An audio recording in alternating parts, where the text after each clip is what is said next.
I think the questions I may have emailed out were something like, if you have questions about stuff that you're doing in EMDR, that you're doing in an unconventional way, and you want to ask, is that okay? Or you want to ask, can I do this? Spoiler alert, yes, probably you can in terms of your practice. And I think Linda and I both have maybe one resource that we'll tell you about later on. That's what I'll say. We're going to do an experiential thing here. And if there's something that you particularly want, please say that now, because we particularly want to give you that. Write it down. Yep.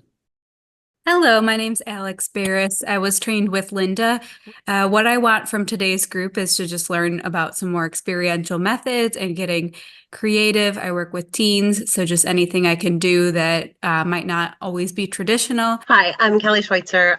Trained with Linda in Sedona. When you sent me this, I was really curious about it and the idea of looking at more experiential, out of the box, using this in bits and pieces. I'm Kate Haskell. I live in Washington State. I was originally trained in 2003, back in the dinosaur age. I work in private practice. I teach EMDR as well, and I'll just go anywhere that Linda's going. And I met Gerard briefly, and so I was like, I'm in. Yes, I trained with Linda back in October in Northern New York. Actually, I just like more experiential too, I feel like I'm probably the oldest dinosaur here. My second level training was in 2000 with Shapiro. I need more of when you're working with complex trauma patients, how to help them, how to get to the resourcing part, how to get creative around helping them build positive experiences. So I'm very excited to be here. And I was trained with Linda out in Indiana as well with Cummins. So I'm looking for as many resources as I can for how to be creative with using EMDR. I've used it with some kids and have had a lot of success with it, but just having as many tools as I can to help them. Good morning. Hi there. Tom Lorio. And I trained with the Parnell Institute, I guess, in 2015. And I work with Gerard at CTA. And I think that probably accidentally, I've been deconstructing EMDR. And so it was very appealing to hear that maybe we'll be talking about like what we do and how we accidentally find our way into things. My name is Hyatt. I also work with Gerard at CTA. I was trained EMDR in 2020 with Gina Colelli. What I want to learn today is how to work with addiction clients and also people with SSRI or benzo, because usually the emotion is numb, so it might take a little longer to get to the emotion. So I'm curious to know about that. I have a few clients currently taking marijuanas as well as SSRI and benzo. So I'm here to learn from everybody. Welcome. I'm going to take on the one question real quick. If people are on benzos, you cannot reconsolidate memory, right? So you can't do EMDR with somebody on benzos. It just doesn't work. So it's a contraindication for PTSD, yet people keep ordering it.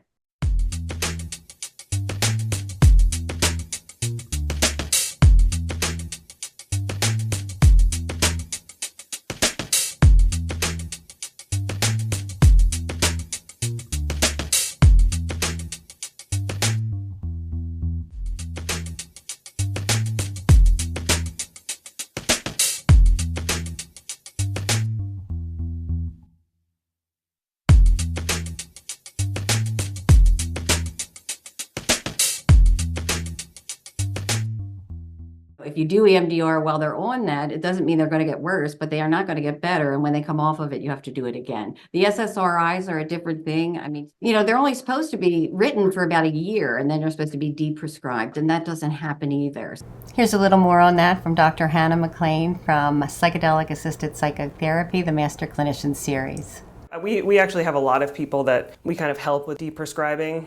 It's very interesting that most psychiatrists just have no idea how to take people off meds because it's not something they do. And you know what the bizarre thing is? It's supposed to be 1 year for all the SSRIs. Yeah. They say that's the average and that's the goal. And I know most of the people on SSRIs have been on them for 30 years. So they've changed their neurotransmitters and the receptors. So there are ways So we work with a local compounding pharmacy in which they can take someone's SSRIs and actually reduce the dose by 10% each month, and the pill stays the same size. It's so cool. So the Art of Medicine is a pharmacy we work with. So it's like the psychological issue of the pill getting smaller doesn't feel upsetting or cause this placebo if I need more, but it does. You have to like tapering slowly, I think, allows people to have more success.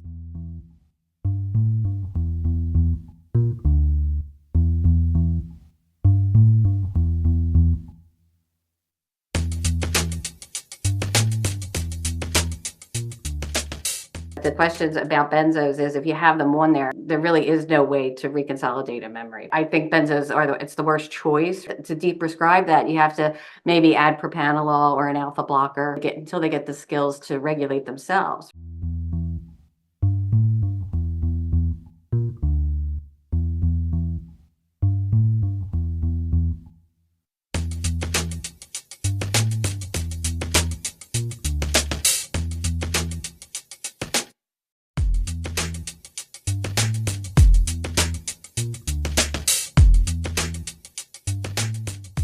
If you're on a benzo, you never get those skills. I'm Jamie Ober. I trained with Linda back in early 21, I believe. I'm in community mental health and in private practice, so ranging from teens to adults. I'm always wanting to know more about ways to introduce and incorporate with maybe people who have had every treatment in the book. Yeah, they're willing to show up, but they're feeling pretty hopeless about anything working for them. And even though they're in the room, the actual willingness to engage in that process might be pretty low. So always wanting to know more about how to get them on board. Dr. Wendy Lunan, welcome to the camp.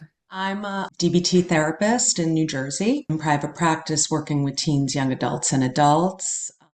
I actually did level 1 EMDR training in like 1997. Kind of went on the DBT track and never, furthered my use of EMDR until 21 when I was with this lovely lady, Linda. I've been trying IFS and EMDR with one of my toughest adult patients, and I'd love some validation and making sure that I'm not making things worse with this very, very difficult, trauma survivor with dissociative DID stuff. So that she's the main patient on my mind. There's a whole lot of things people are writing out there now of, EMDR for complex PTSD. But the reason that I started teaching EMDR to begin with was because that was never done. It was always here. You learned for single incident, and then you just got to make it work with people. And that does not work with people. Now, Dr. Wendy Lunan, I am very happy to talk about dissociation, and we will. But also want to say for DBT, most of the people who we see who have complex PTSD also lack a whole bunch of those skills, the DBT skills. And instead of waiting for people to get the skills, we can teach the skills and tap those skills in, and we can use them for performance enhancement. We can use them for, difficult situations. One of my favorites is, for interpersonal effectiveness, the, relational do-over, where you really I curse a lot if you're not familiar with me. If you really fuck it up in an argument and you want to have a do-over, you can rehearse it imaginally and get some feedback from the therapist of how's it look like it's landing, those kind of things. And have you ever had a discussion where it worked out? And I think those DBT skills, like we should have them prepared, just as we do. Oh, you have to have container, you have to have comfortable place. But I think the DBT skills are something that I'm not the first person to say it, right? But also I'm not going to be the last because most people don't do it. Right. So dissociation, you have to really understand who you're working with. Right. So if you already know that the person has a DID diagnosis, does the person know who's all on board? Have you started already with a conference table? Do you have a journal? Those kind of things are just the very first thing you would do. Communication is the most important because whatever part is acting at the time, right, whether or not there's awareness, that part has to have skills to stay stable. Right. So all of that communication can be done. We can do imaginal resourcing, those kind of things with all parts and broadcast. Nobody is an expert in DID when they see their first DID client because they don't even know. It looks like moods in so many people where they haven't been diagnosed yet. So basically it's coming to like the therapist and the client coming to grips with what it is anyway. We will cover complex PTSD, we'll cover some addictions, we'll cover compulsions, we'll cover some, some of these skills that people can use without having the skills to stay stable. Because with DID, I mean, you're going to be you're not going to be doing it the same way you would do with somebody who has single incident, but not even somebody that has a handful of, like childhood. Hi, everyone. I'm like a dinosaur. I trained many years ago with Laura Parnell, and then I practiced it, but I never used it with clients. I just practiced it with my friends. And then I went to Linda's training, and I found out that I wasn't going to kill a client if I used EMDR not totally correctly, and that I was a therapist who used EMDR, and that freed everything up for me. It was like mind-boggling. So I have been faithfully following Linda around wherever she goes. I can, since COVID, I have been doing just private practice. I practice in New York as well as telehealth.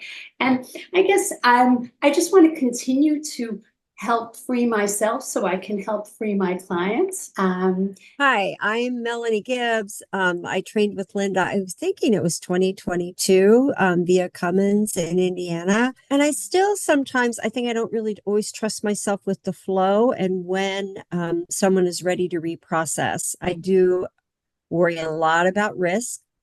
We're going to give you the concepts and say this is why we're doing what we're doing, but it's more of you're allowed to be creative. You're allowed to say, oh, this doesn't fit into the protocol that I know, but this, and I'm not sure if this person has the skills. What can I do here? Right. So without having the skills to stay stable, without having the skills to stay stable, you're not really going to process unrestricted and just let all the trauma come up when you don't have skills to stay stable. But there are ways you can use different parts of, well, I'm not even going to call them EMDR, but they're different parts that have been incorporated into EMDR that you can take out and use those parts. I'm Holly Dando. I work with Tom and Hyatt and Gerard. In fact, I've worked with Gerard in many different roles. Hold on to your hats, since 1990. Child laborers at New York Hospital. So I'm EMDR certified, trained with Parnell about 10 years ago, and I'm level 2 IFS trained. I'm just here to learn. Well, first of all, I trained in 23, so I'm probably one of the newest people here in Sedona with Linda. Wonderful experience. I'd heard about EMDR for years and was like, cookie cutter stuff doesn't work with me. And, oh, it's so rigid. And oh my God. So of course, this particular training is very important to me. And I love the work. Been doing it in private practice now. And I am a little bit like Tom, off book a lot anyway. So I want to make sure I'm not doing anything too terribly wrong. And yeah, I learn orally. So I just love hearing other people's experiences and watching what's going on. Yeah, hi, good morning. Abigail Snyder. I also work with Gerard and Tom and Hyatt and Holly. Very happy to be with them and with them here, with all of you here today. I think all of my topics have been also covered. I'm just always interested in being creative with EMDR, and I guess dissociation would be something I'm particularly interested in these days. So I'm happy to hear anything about that. Hi, I'm Robert Mosley. I'm from Michigan and trained with Linda in last October. It's a wonderful experience. It helped to demystify some things about EMDR, which was good. But that's the reason why I wanted to come, is to come see what I'm doing, if it's cool or not cool. I have a client I really want to help, but her fear is of a dream, and that she's going to have this dream again. So what do you think you ought to do with that dream? Have her just go into the dream with her resources and have her to work on it, and hopefully she becomes more and more desensitized to it. You're going to use it as if it's just unconscious material or any kind of altered state, right? So what you do is, what is the worst of it? Because the worst of it may be waking up, like it may be metaphorical, it may be absolutely what happened to her. Just, it's being played out. I've done that at least 3 handfuls of time, is worked on flashbacks or worked on dreams, worked on nightmares, those kind of things. And it's always, what's the worst of it for them? Right. That's what you're going to start with. And yes, exactly right. What you're going to do is you're going to bring them in in a more resourced state. Right. So if they wake up terrified, right, what is it that had them wake up? where do they feel it in their body, and you can start processing from there, as long as you have resources to bring in. I don't think you don't know the answers to that. Like, you want to work with it, but it's just, how do you do it? And is it cool? The answer is yes, it's cool. I would just add that Tom and Holly and I worked for 10 years with combat veterans. And I totally agree with Linda. Just using it as the material, almost as though it was an event that happened. And most important, what is the worst part of it? And then just process in whatever way you want to. Of course, there's resources as much as you can. I was trained by Parnell, so I use a more modified protocol, but whatever, just to allow them, to give them the space and the in the safety of your office to continue through this. Then it's not going to be something she's going to worry about, or they're going to worry about if as they go forward, because that's also part of it, is just the worry of it coming at them. My name's Amy Scott. I'm an educational psychologist. I got trained with Linda in 2023 in Sedona. I do have questions. I'm finding the VOC or whatever is like a math problem for adolescents, and it's like shutting them down. So I need another way to use it in schools. I figured out that doing it by the book, which is how I do it, because I'm also a school psychologist. I'm just trying to figure out, when I don't have them for 10 weeks straight, like, how can I do some quick trauma-based work with them? It's funny, this just came up in a meeting here, I think yesterday, which was the VOC is something that can be useful in training, certainly is useful in a randomized controlled trial if we needed to prove again that EMDR is useful. But other than that, it is exactly that. It often, when I trained with Parnell, she, rejected it wholesale, which is why she's, not as welcome in some circles as she used to be. But the idea is you can just ask somebody if it feels true to you when you get to the PC at the end. But the idea of a frankly, I'll go a little further. The idea of a PC at the beginning, I don't totally understand, other than sort of like you're seeding it or you're prompting them, like, don't you want to get here? But if you're at that point really engaging in the negative thoughts, it can be even a little jarring to go to a PC at the beginning. But VOC, I just don't think is really necessary, other than if at the end, if you really want to know if their PC feels true to them, you could just say, does that feel true? Does that feel real?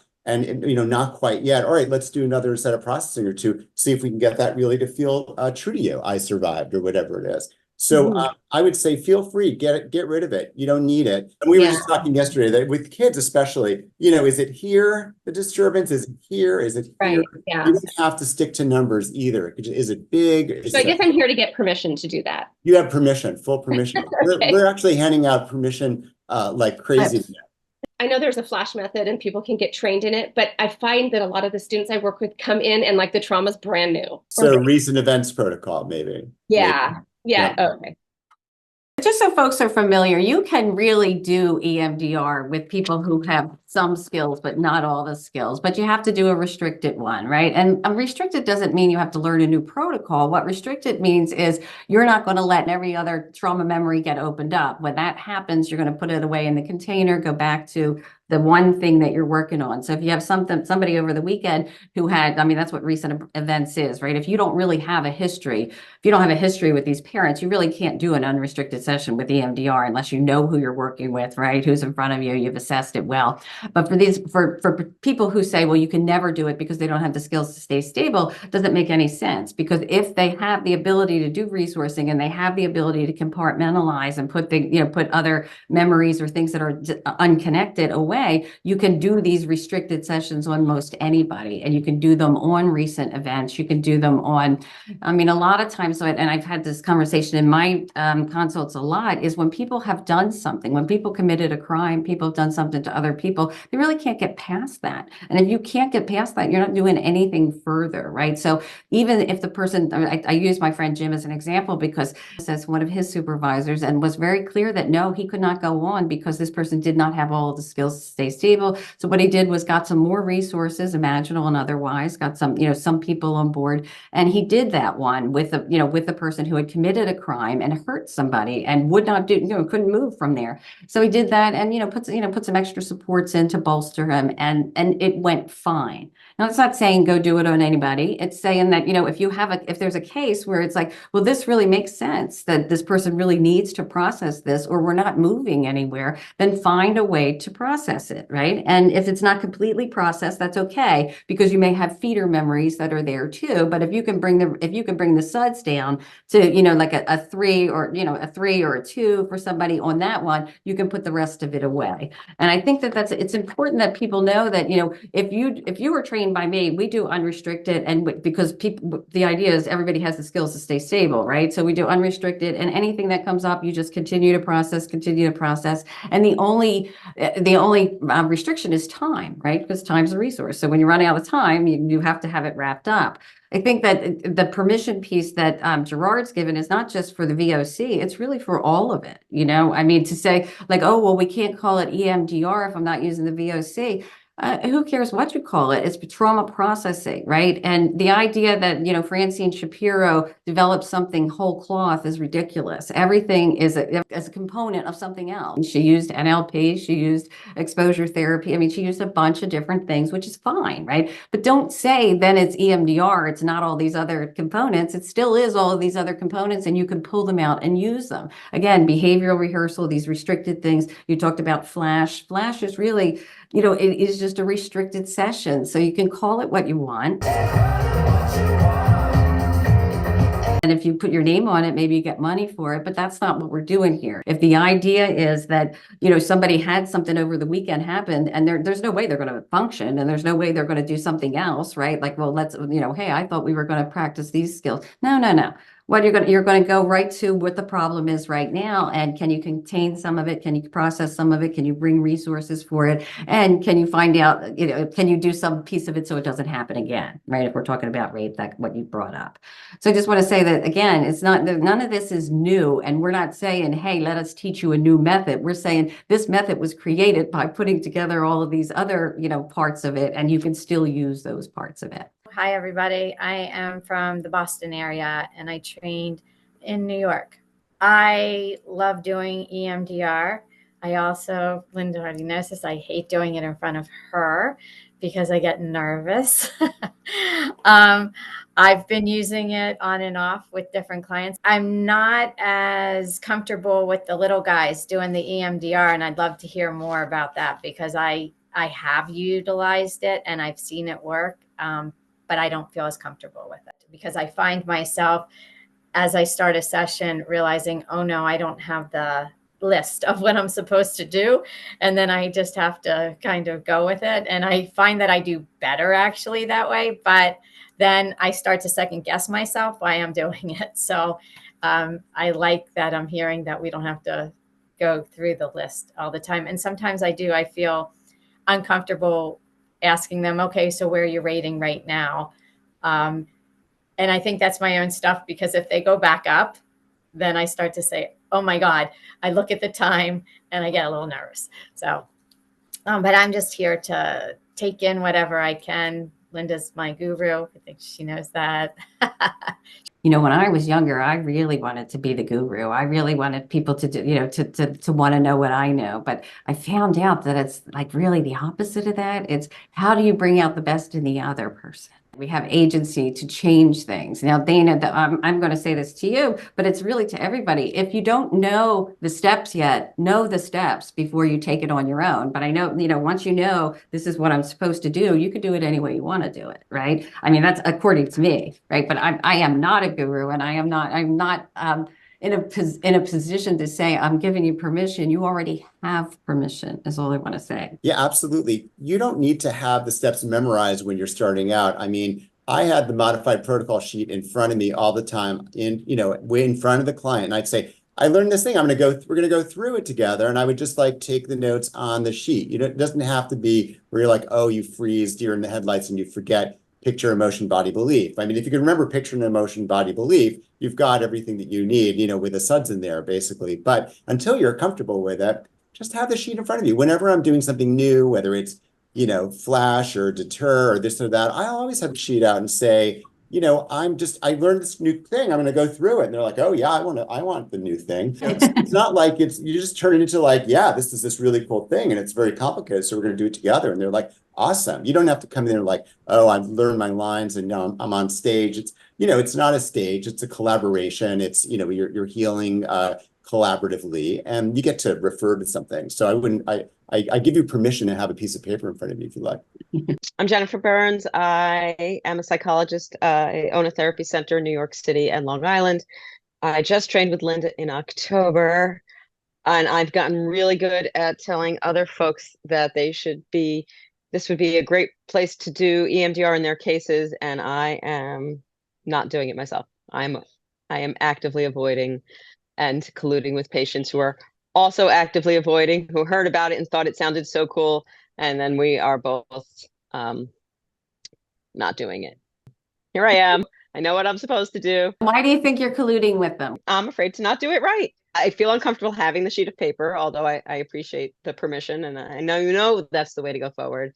I'm afraid of things coming up and them growing out of control and out of hand and not knowing how to put them away and back. I think you're speaking for like many, many people, right? I mean, it's the main reason why people often are afraid of doing trauma work. And I also think that we've been taught that trauma work is potentially lethal and that we're going to do something like Linda says, we're going to kill somebody or their heads explode. Heads explode. They're going to get so emotional that they're going to like have a heart attack in front of you, or they're going to your office and get hit by a car. I don't want to completely eliminate the idea that people don't have big reactions. The other thing is that they're walking around with that in them all the time. And if we could be siphoning off some of that, titrating some of that out of them, helping them to feel better in little bits, we're doing them a great service. And I also appreciate the idea of like doing it wrong, but I just think if you're, I don't know. I think that comes with time, frankly, some of it,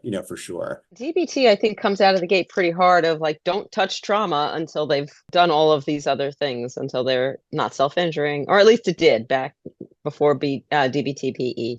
So I think it sort of reiterated and reinforced the idea that trauma work is scary. I've been teaching EMDR for a long time, and people think that, oh, as soon as somebody starts to cry or gets afraid, that they've done something wrong.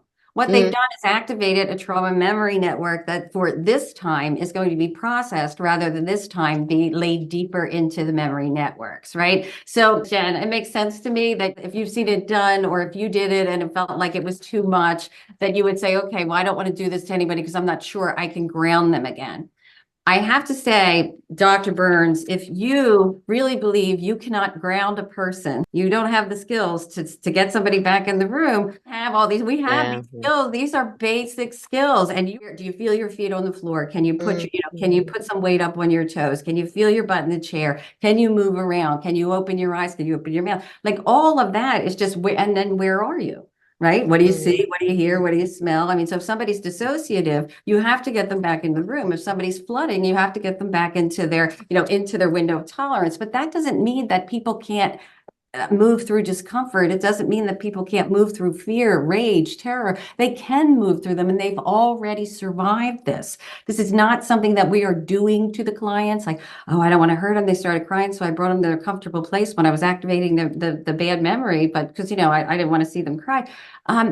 It's not baseball, People are allowed to cry and people are allowed to appear scared because they have a memory network activated now that is causing their body to pour out cortisol, to pour out adrenaline, and they have all the body sensations of when it happened before, right? But the idea is there's an observing self as well. The observing self knows it's not happening now. They know, right, that you're sitting there with them. They can hear your voice. They can take direction from you. If they're dissociated, if they're dissociated to the point where they can't hear you, you may have to wait a little bit until they come back into the room on their own. But if that's the case, you would have known that before you started to try to do an EMDR session, right?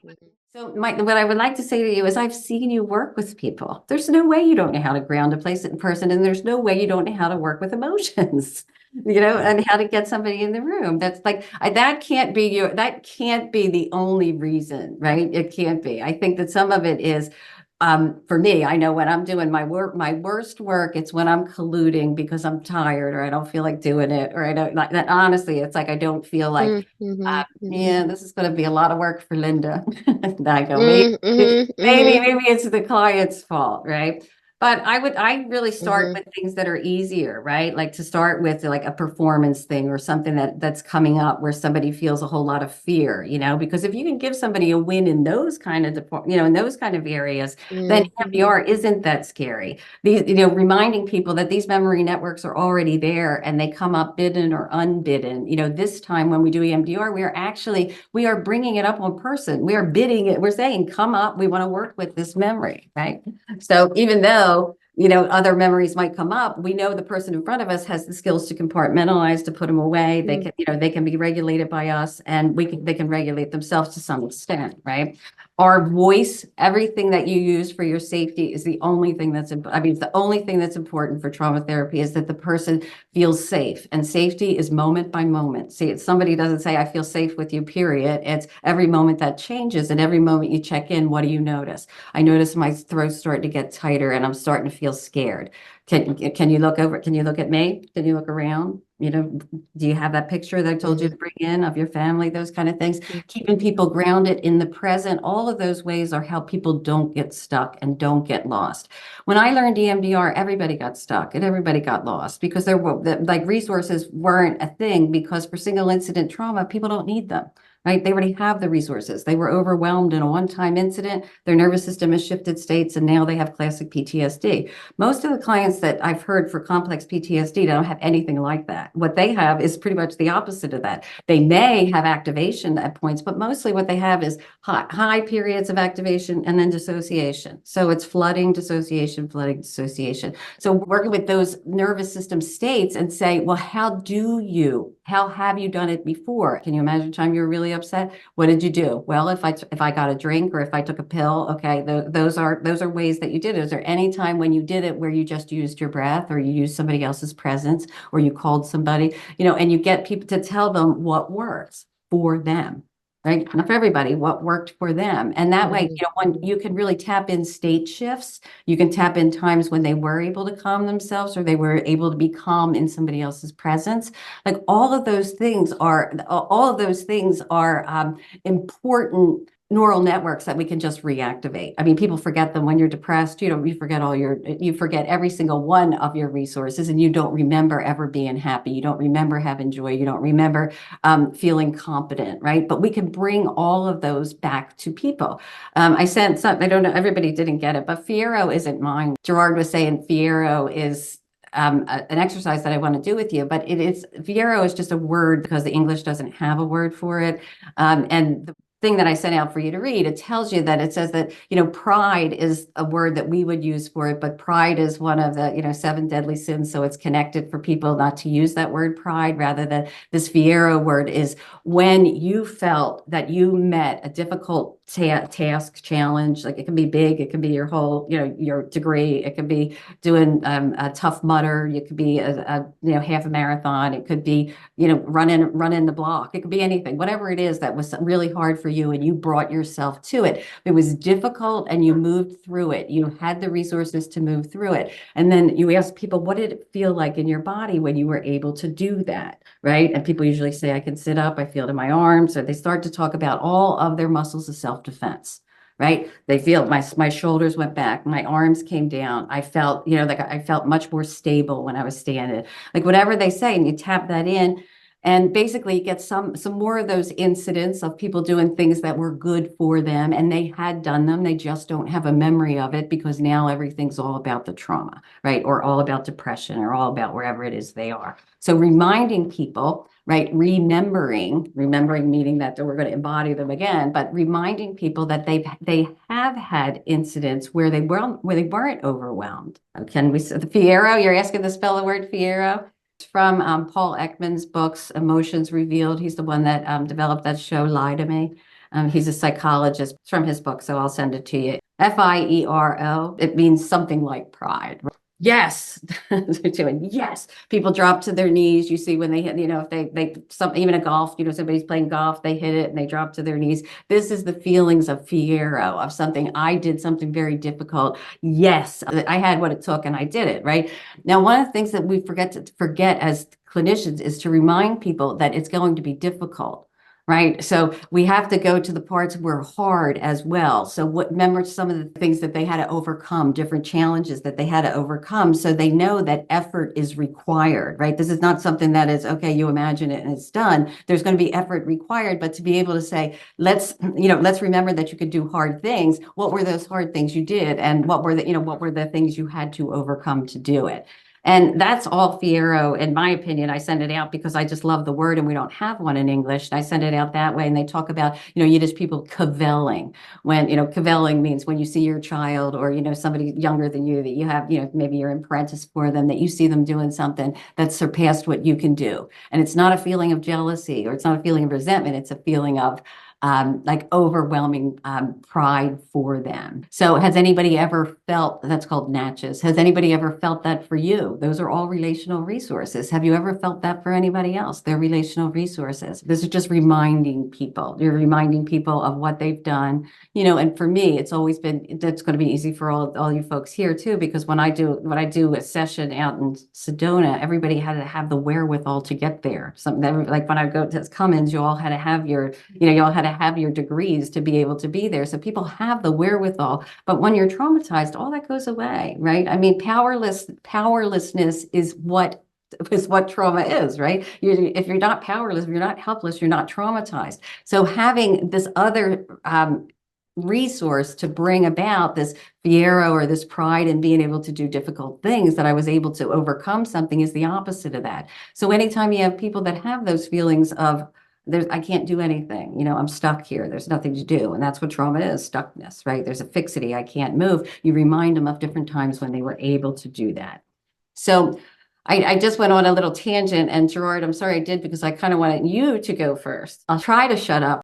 First of all, I want to say what Linda was just talking about, and what I'm hearing from folks is there certainly is the issue of doing the whole trauma EMDR therapy, doing that whole thing with SUDS from 10 to 0 with a positive PC, the whole thing. And that's fantastic. And when people are fully resourced and you could do that, we want to do that. We want to really help people to not be in pain anymore. And then there are days when people come into my office and I can see it is not a heavy lifting day, because they just came from this or that, or they're depressed or frozen or sort of below their window of tolerance.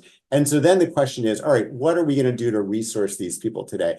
And one of the funny things about that I've only come to appreciate in recent years is that resourcing, I think in standard EMDR therapy, I hear a lot from folks, is something that is mentioned once, and it's usually safe place or comfortable place.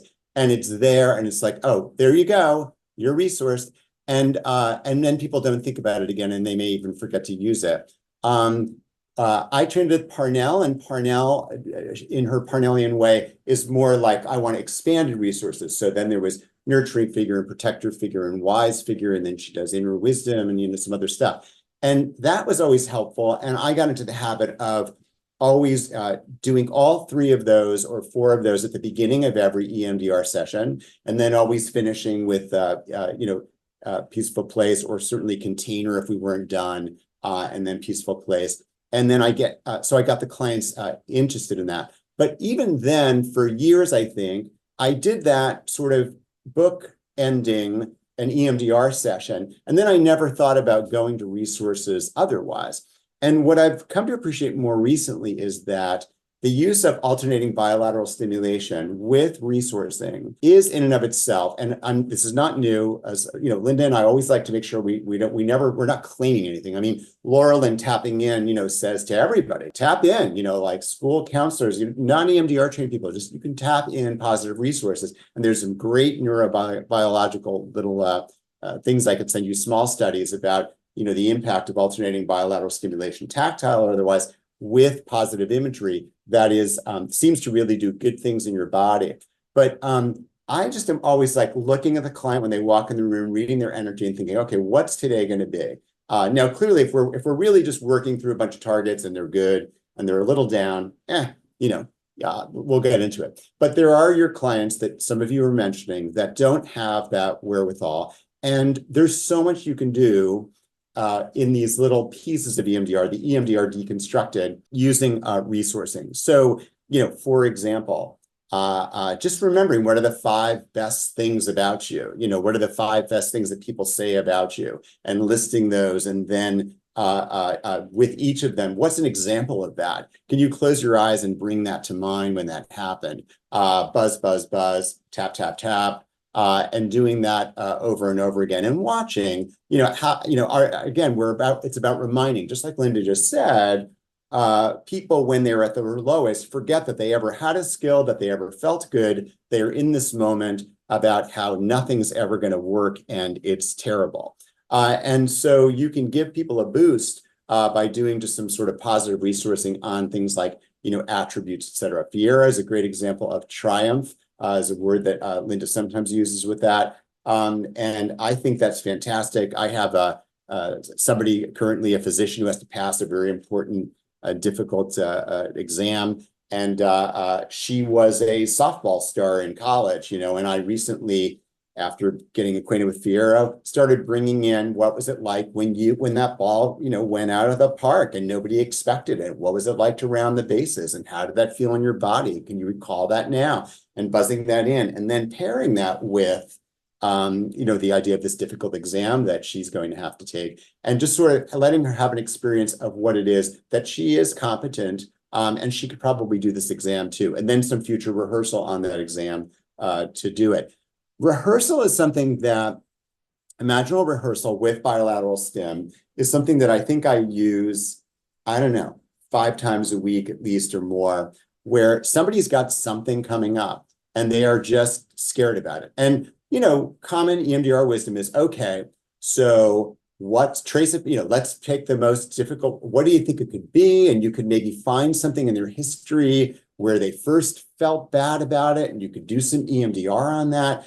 I don't know if I always have time for that, to be, frank. I mean, sometimes it's hard to go back into a complex trauma network and try to find the first time that a teacher didn't look at them right or whatever. I might want to instead start with a rehearsal of something that's going to be, and imagining it going well, or imagining something happening well.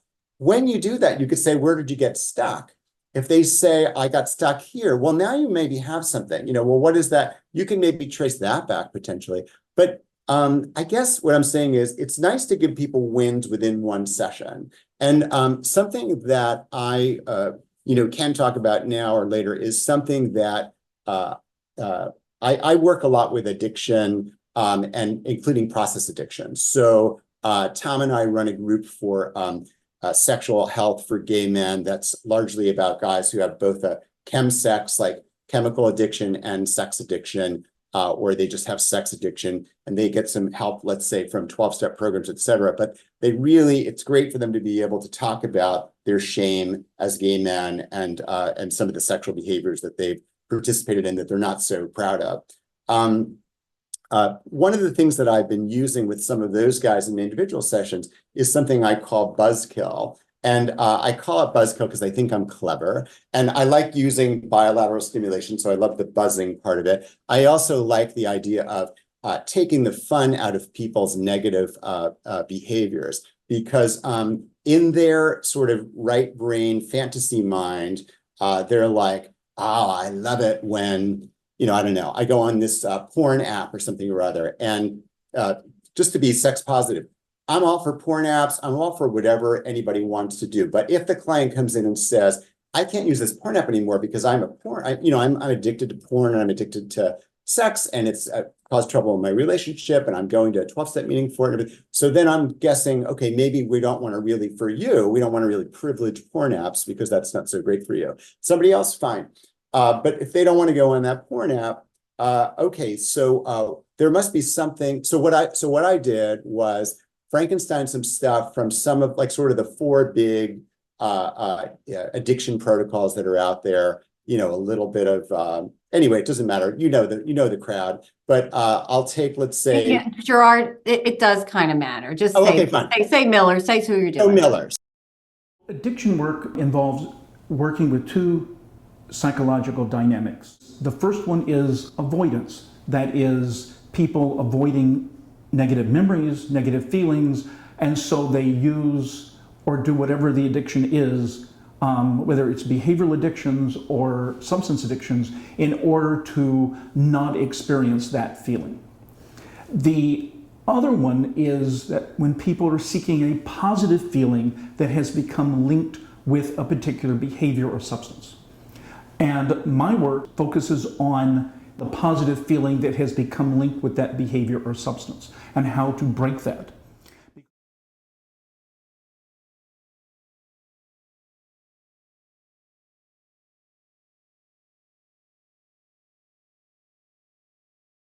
What has happened is that somebody has an intense need for a feeling. It could be a feeling of belonging, or feeling special, or feeling important, or a feeling of euphoria, and a feeling of aliveness and excitement.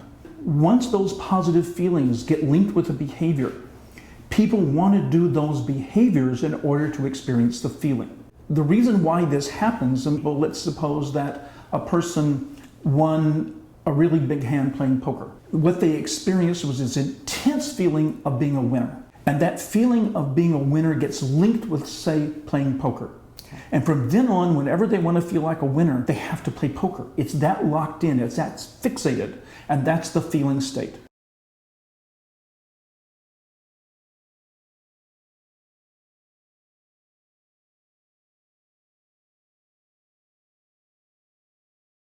A feeling state is really the equivalent of a trauma.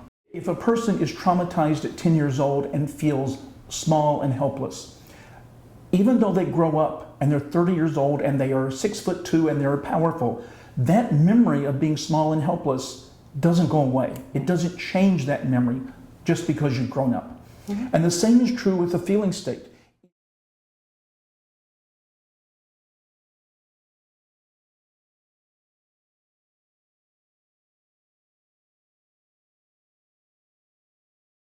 When you, for example, would win a large hand at poker and feel like a winner, it forms a feeling state. The losses do not change that feeling state memory.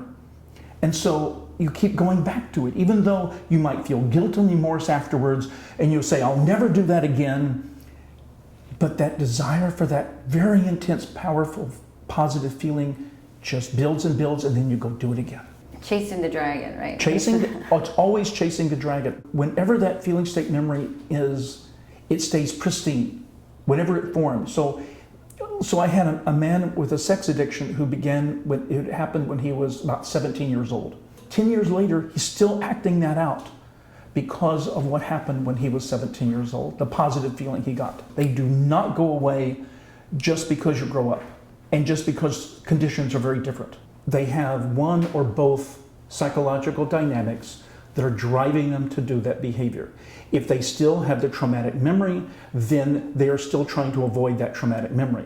If there's still the feeling state, they're still wanting to feel, to experience that positive feeling that's linked with the behavior. So how did you develop this theory, feeling state theory? Well, it actually started with myself. I was working on my own sugar addiction.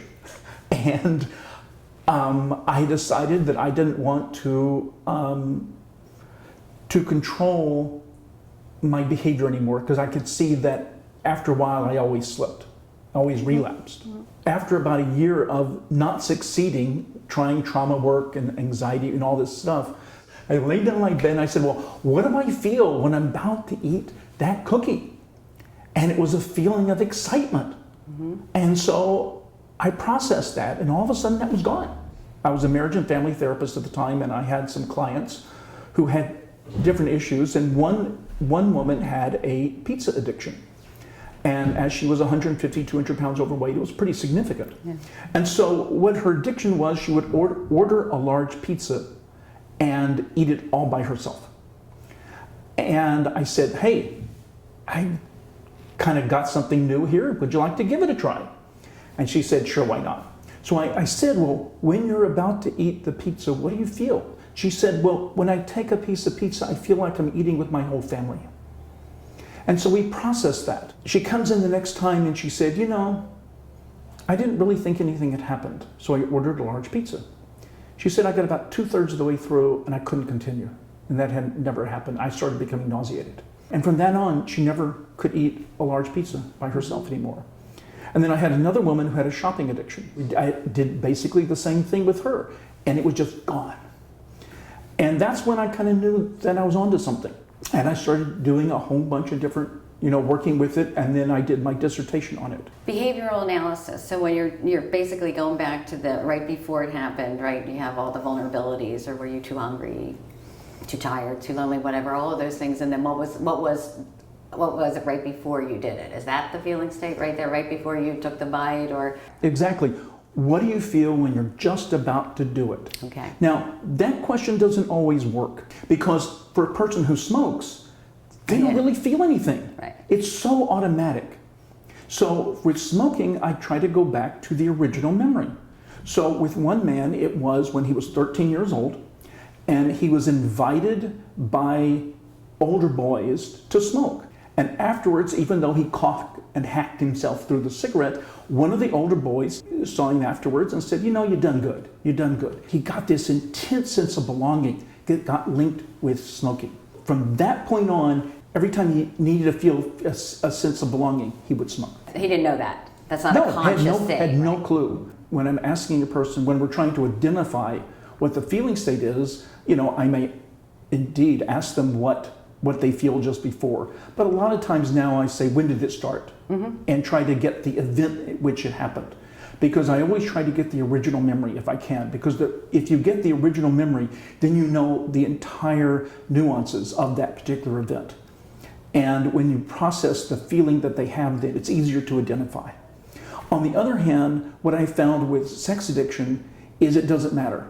It could be the most recent. It can be the most recent. And sex addiction turns out to be one of the easiest ones to work with. The feeling is right there, usually pretty easy to identify.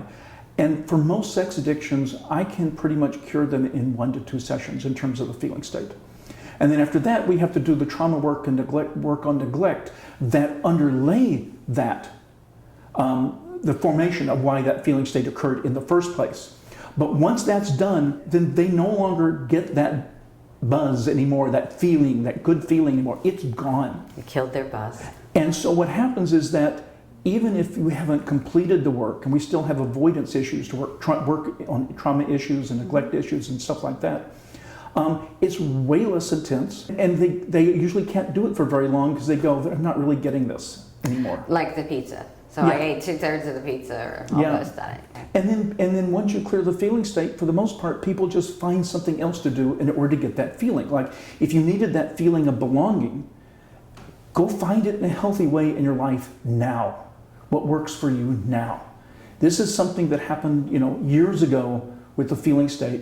Now, if you need that feeling of belonging or feeling of importance, do it now in a way that's healthy.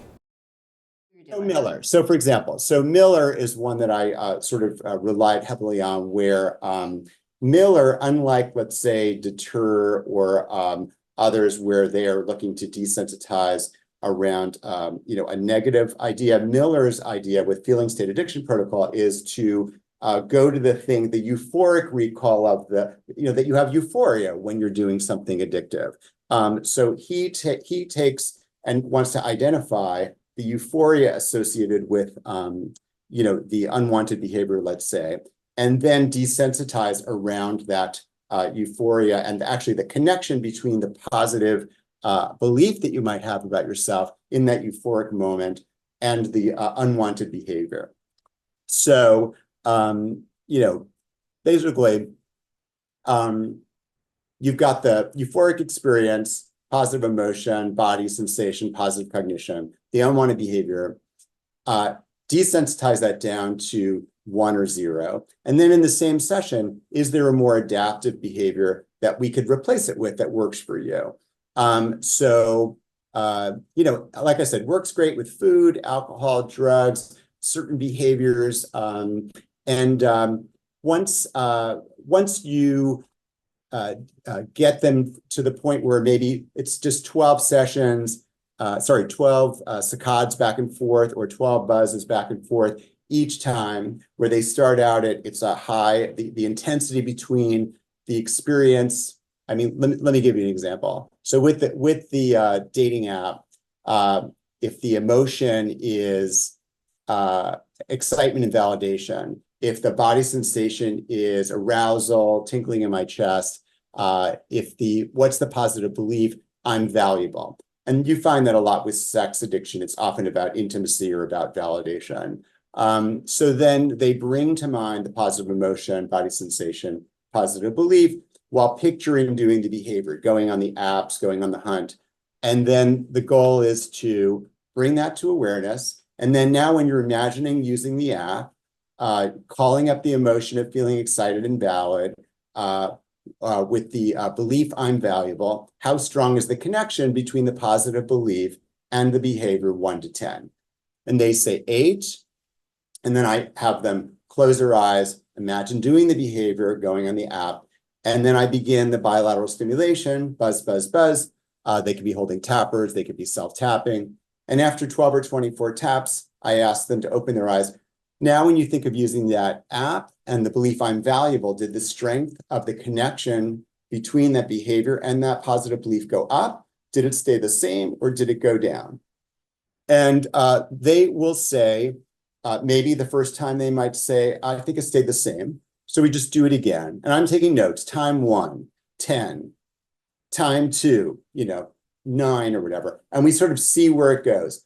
There can be a time where it will go up a little bit, and then drift down. But I sort of like to see it drift down. And the idea is to keep it tight on the link between the behavior and the euphoric state. So rather than them saying, oh, now I'm remembering the time when my husband, I'm like, okay, that's great. Let's put that on the side, but let's just stay with this very tight. We just do it over and over again, down to a 0. And they might say, I don't really see the connection, or I don't want to do that behavior anymore. And now we may have done that in 20 minutes. So now I just want to, within the same session, say, okay, what's a positive behavior that can get you to the same feeling? What else can make you feel valuable? And maybe it's, I can meditate, I can go to the gym, I can do something else, whatever it is. And then once you identify that behavior, again, with the buzzers, imagine a rehearsal, tap, tap, tap, and get that strong and privileged. And can you imagine doing that behavior, going forward, rather than the negative behavior? And I like the fact that it's a very prescribed piece of work that you could do, and then you can come back next time and ask them, how has that worked for you during the week? And it's been, pretty good. Again, no surprise. I really just taken some elements. To totally be honest, the thing about Miller is he would then have you in his protocol go back and find the negative cognition and do full standard EMDR on something. But I just feel I have found in practice that takes me so far away from the thing. I'm really not like just working on these behaviors, because some guys that come in to us may have like 10 behaviors they want to like really reduce while they're getting sober, that keep getting them in trouble and keep getting in the way. So if we can give them win after win after win, or even just get it down like, oh, well, this week I only looked at that porn site 5 times instead of 35 times. Hey, that's great. So that's just an example of sort of a bit of EMDR, which is the desensitization piece, a bit of EMDR, which is sort of privileging or resourcing something. And it's not a full, we didn't go back to a trauma memory, but it certainly is something that is extremely useful in addition to doing standard protocol on the first time they got high or when they crashed the car or whatever else that you can do some other time. Can I ask, I think I'm a little confused, just at the Sure. first part that you talked about. Yes. The behavior was something they wanted to stop doing as much. That's correct. It's an unwanted behavior. So it's, I don't want to keep going to the porn site. I don't want to keep using prostitutes. I don't want to keep tugging on my beard. I don't want to keep eating pizza at 2 a.m. Whatever it is that's unwanted. But what you do is you find what's juicy, what's good about that behavior that makes them keep doing it, right? Like it's delicious. I feel full. And that makes me believe about myself that I'm cared for, or whatever is the sort of like positive stuff around it. It's the opposite of like what's the negative. It's like you're basically desensitizing or severing the link between the euphoric recall of the behavior and this positive thought about themselves. Does that help? Yeah, it's interesting when you just said about like pulling, because I'm thinking of people that, right, pull their hair and pick, and I never thought about using EMDR in that way. I just tried it one day, and it worked with a therapist that I know that pulls his beard all the time and is very sad about it. And we just substituted breath instead. So what he came up with is when you're in session, he's a therapist, when you're in session with your client and you keep pulling in your beard, what could you do instead? I can imagine just using my breath rather than putting my hands on my face, and then we did some imaginal rehearsal on him using his breath. And then I came back session after session. How's that going with the beard pulling? I'm using my breath now, So it's just sort of reconnecting a substitute, more adaptive behavior rather than the sort of like, he doesn't even realize he's doing the beard pulling when he gets to an especially tricky client or something like that, where he doesn't realize. So I just want to make sure I'm clear too. So, because I also never thought of this. So euphoria can be desensitized just like terror can be. You just go through it enough, and it just doesn't bring up That's some of the addiction. So go ahead, Linda. What do you want to say?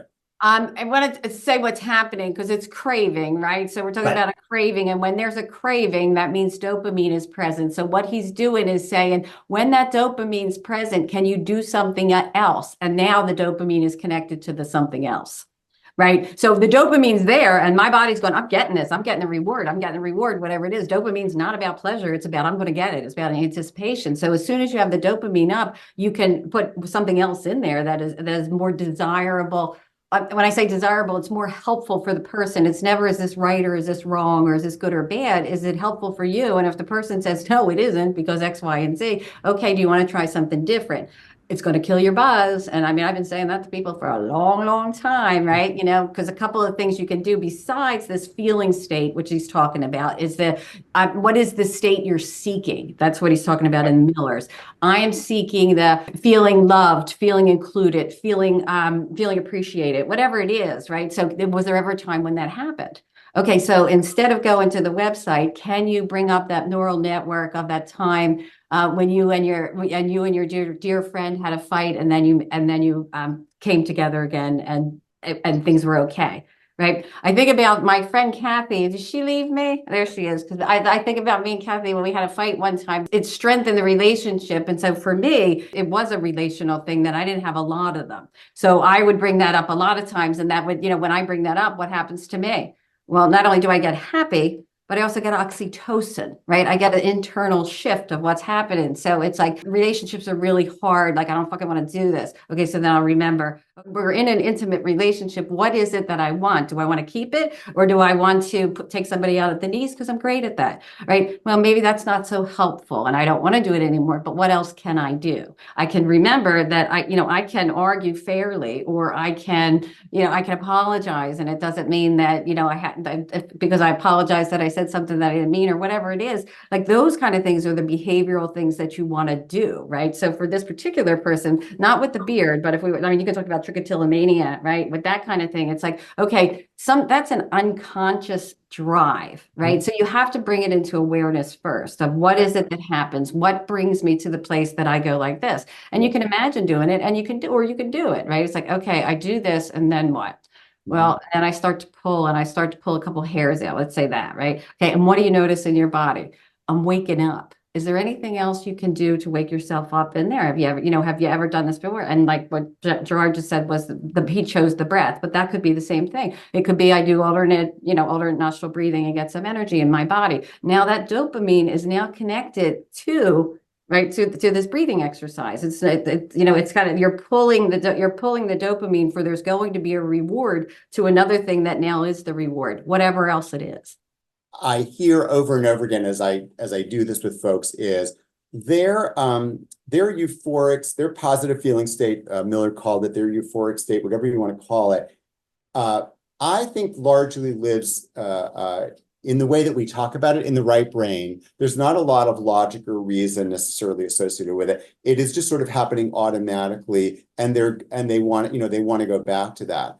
When with the bilateral stimulation, what I think happens, I mean, if we're to believe anything about hemispheric integration or about, is that I hear as the number goes down, now it's an 8, now it's a 7. They're like, now I'm just thinking about how disappointed my husband's going to be if he finds out that so what happens is it's like more left brain is suddenly coming in, more executive functioning is coming in while they're doing the back, while we're doing the back and forth. And so the sort of the buzz and the excitement that was just sort of in an imaginal place, that was just sort of like ooh, ooh, it's so good, comes down, and instead it's like, Parnell would say, connecting the consequences in a way, like it's coming in where like, oh, there are consequences to this. I actually don't want to do that. That's not who I am, is what they start saying when they get down to 2, 1, 0, etc. So now it's like, oh, I've killed their buzz. And now they're sort of like realizing, yeah, no, of course, that's not really who I want to be. That's not my best self. Great. Now let's give you something. Don't just leave them there. All right, see you later. Because, if you just leave them there, they got nothing. Now you've taken away the only kind of cool thing they use to deal with their stress. So instead, you give them something else. What can we do? And, if it's always better if you know the person somewhat, because you kind of know what some of their resources are and you can menu them. But, if you don't know them, you might check that beforehand. What are things that you do, when you're stressed that, you're proud of, this, that, and the other. So you have that in your back pocket. So when you get them down to 0, now you're like, all right, now let's think about a substitute behavior that would be better, that you could do, pretty quickly in the moment, in this type of a situation that might make you feel good. And then just rehearse that again with the bilateral stimulation, which I think in that point is we're just trying to like essentially, resource it, really get it buzzed in there, if you will. But do you think someone who, let's say someone went through all of that and now they happen to open up their laptop and there's, the porn sites on there or the porn's on there, they're still going to have a euphoric response? So look, I mean, whenever you're doing any kind of addiction, it's multifactorial, right? So there's a ton of structural stuff that you're going to do with somebody. If they really want to avoid a site, delete the app, delete the thing, block the thing, tell a bunch of people about it, make sure your sponsor knows you've moved it from one column to another. It's a bottom line behavior for you, et cetera, et cetera. So of course you're going to do all that other stuff. But I have found, again, it's a study of whatever, the number that I've done it with. I have found that it really does certainly desensitize it. You've drawn attention to it in a way that they've never drawn before. You've got much more prefrontal cortical activity going on now with these behaviors, rather than just like, it's what I do, it's just who I am. So suddenly they're like, no, actually, who I am is not that. Who I am is this other person I want to be. And then privileging it. And then, yeah, you could say, how did it go? What's left? Try it again. Maybe a new circumstance. I also think it's rather specific. And again, I'll give credit to Miller. He'll say this. These can be specific. So it may not work for every porn site. It may not work for all porn. It may not work for all sexual things. You may have to do it, for a number of things. But I always say, pick the thing that's troubling them the most, getting them in the most trouble, and let's get that out of the way. And suddenly their life gets better. W on the board, they have a win. And even if you've not done EMDR with somebody, which is why I think this should be just taught to anybody in any substance use treatment thing, even if they've not done EMDR, they've now learned about what it's like to have bilateral stimulation, to notice stuff in your body, to notice a change of perspective, based on this type of thing. You've now taught them a bunch of EMDR without even having taught them EMDR yet, and they're ready to do other stuff when you get them resourced. I'm going to mail that out, and none of my folks got either Fiera or Buzzkill, but we'll email them out to everybody afterwards. And I have both a little thing as well, like a worksheet, as well as a case example that you could look at. If you're not familiar with all of the addiction protocols, I'm going to send them to you. There's a couple of different ones. And basically what anybody that I know who works with trauma actually just pulls from each one of them, because I think deter, which is desensitization of triggers and urges, we use that a lot when we for inpatients. So when people were leaving, like I trained everybody to do that one when they left, because most of these things are implicit memories. They are not things that you go, what are your high risk situations? And people have all of these explicit memories of, if I'm with this person, it goes bad. It's not usually that. It's usually there's implicit memories driving the behavior that are out of awareness. And the only way anybody gets choice in a matter is that it comes into awareness. So you'll notice, I noticed myself, because I have a lot of addictive tendencies, right? Compulsive tendencies that are like, I want to be completely mindless when I'm doing them because I don't want it to register that I'm doing them. So once you do this, it's in your awareness, you get choice, right? And I mean, I've had clients say to me, and my very favorite client who was probably had the worst history ever, he said to me, Linda, I'm choosing to stay sick one more day. That's a choice. Right? That's agency in somebody's life to say, yeah, I know that I can do it a different way and I'm not going to. It's a very different thing than to mindlessly eat a bag of chips or to go out and hang with somebody who you know is going to take you for cocaine in 10 minutes, right? Like those kind of things are just saying that as long as there's awareness, there's choice. Hyatt has his hands up too. So you're going back there asking you questions. I'm shutting up. Can you say more about the imaginary future rehearsal using the baseball? And I have a client, she failed twice the LSAT. So if you could repeat it quickly, that would be nice. So the imaginal rehearsal for which one? For this anxiety for exam for someone. For exam anxiety. I mean, yeah, again, I don't in the case of my client, she actually did have an exam that she passed. So what we did was we went back over and I had her kind of tell me or go through the entire thing and tell me about it with bilateral stimulation, just so she could we could light up the network of when she did pass and what it was like when she got the email, that says you passed it or whatever. So we were referencing something that was very, parallel to the thing that she was hoping to do in the future. And then we just sort of had her, but in Linda's example, it doesn't have to be an exam. I mean, it can just be something else where you worked hard and you triumphed, or you had Fiero, and then imagine doing that and pairing it with the worry about the future exam. Does that make sense? Linda, do you have anything to add to that? Well, no, I usually do it with the performance is you have them once you've resourced them and they know that, they have this resource, which is a triumph resource. You have them run the scene from that place, right? From that self state of feeling confident, competent, and then run the scene of preparing for the exam, because it's not just the exam. I mean, anybody can picture themselves passing an exam, but you have to picture yourself studying what will be needed in the day, right? And what resources will I need? And so as you're running the scene imaginally, things come up. Oh, if I had this, I would remember this, or if I did this, this would be easier for me. And again, I think that people miss this part, and it's the most important, is that these things are going to be difficult. This is not going to be something that look up here, you forget your memory. It's not that. It's to say, you know what? Some things are worth doing. Some things are worth putting the effort in. Has that ever happened to you, that you did a whole lot of work and it was actually worth it? Like, we all have done things like that. So to bring that up and to remind people that it's going to be effortful, but it's, that's part of it, right? All of these things it has to be challenging. I mean, they have to recognize that the body is involved in anything that has to do with something stressful. So, just teaching people breathing techniques or giving them videos of breathing techniques to use while they're studying for the exam, so they start to remember and get used to, taking full diaphragmatic breaths or longer exhale while studying. This is the material that they're going to be in a better position to absorb it because they're not anxious while they're getting exposed to the material, and then to remember to use their breathing during the exam, because it's not the first time they're going to be doing it. Correct. They will have done it imaginally, right? So they have a neural network now of it. Yep, they have 3 months to study for this exam. I want you to be doing breathing every time, 10 minutes before your exam. Do it while you're breathing. Some of my clients have tappers at home. Use the tappers while you're studying. Just bringing yourself down so that you have rehearsal for what your body could be like when you step into the exam room. I think Holly, you had your hand up?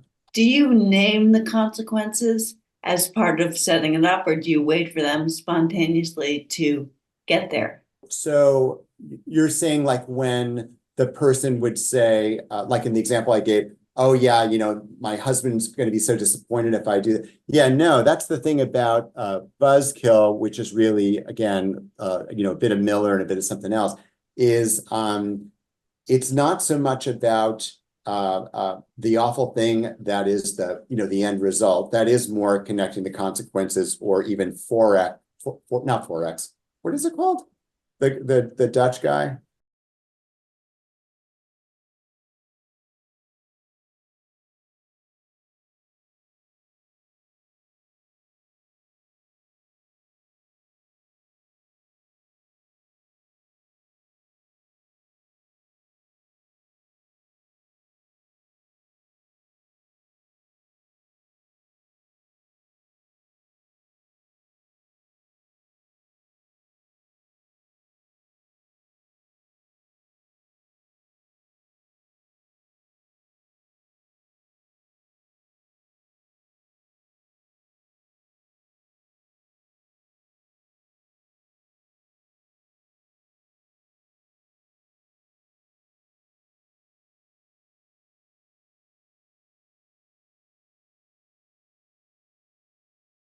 It is severing the tie between the positive, juicy, euphoric thing and the behavior or the belief And that the logical outcome.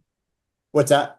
The left brain stuff just comes spontaneously. It just comes in with the, I think, with the bilateral stimulation. Yeah. Sounds right. Thanks, G. Sure. I assume you can use this with anticipating an upcoming like family gathering. Do you start with tapping around the time you didn't handle it well, or you just go for when you feel triumphant? Well, see, I think that both of them come up. So you'll have to, so if you already have this resource, like if you already talked to a client of yours that said, and you asked and you said in the beginning, how are you still here? How did you make it? I don't know. Yeah. Okay. How did you make it? That seems to me like this, like, I don't know if I would have got out of this as well as you are. You're sitting here talking with me, right? Like, so how did it happen? What skills do you have? What keeps you here on earth? You know, what are you competent at? What have people told you that you're good at? What keeps you here on earth? And what can you picture in the future? Because all of these things, what you're saying to somebody who has trauma is, I get all all you're focusing on is the trauma piece, but you've done so much more than this, right? You've done so much more than this. So you stayed alive when many of us wouldn't have, right? How did you do that? You know, what keeps you here? All of those questions have to be asked the first time you see somebody. So you have some information. I usually ask somebody, why don't you kill yourself? And that's not a suggestion of go try to kill yourself. That might help. It's why don't you? Because then I have all of that I get, because, you know, everybody has a lot of trauma, feels like it would be better if I wasn't here. Not everybody feels like I'm going to off myself, but everybody feels like maybe, you know, like passive ideation at times.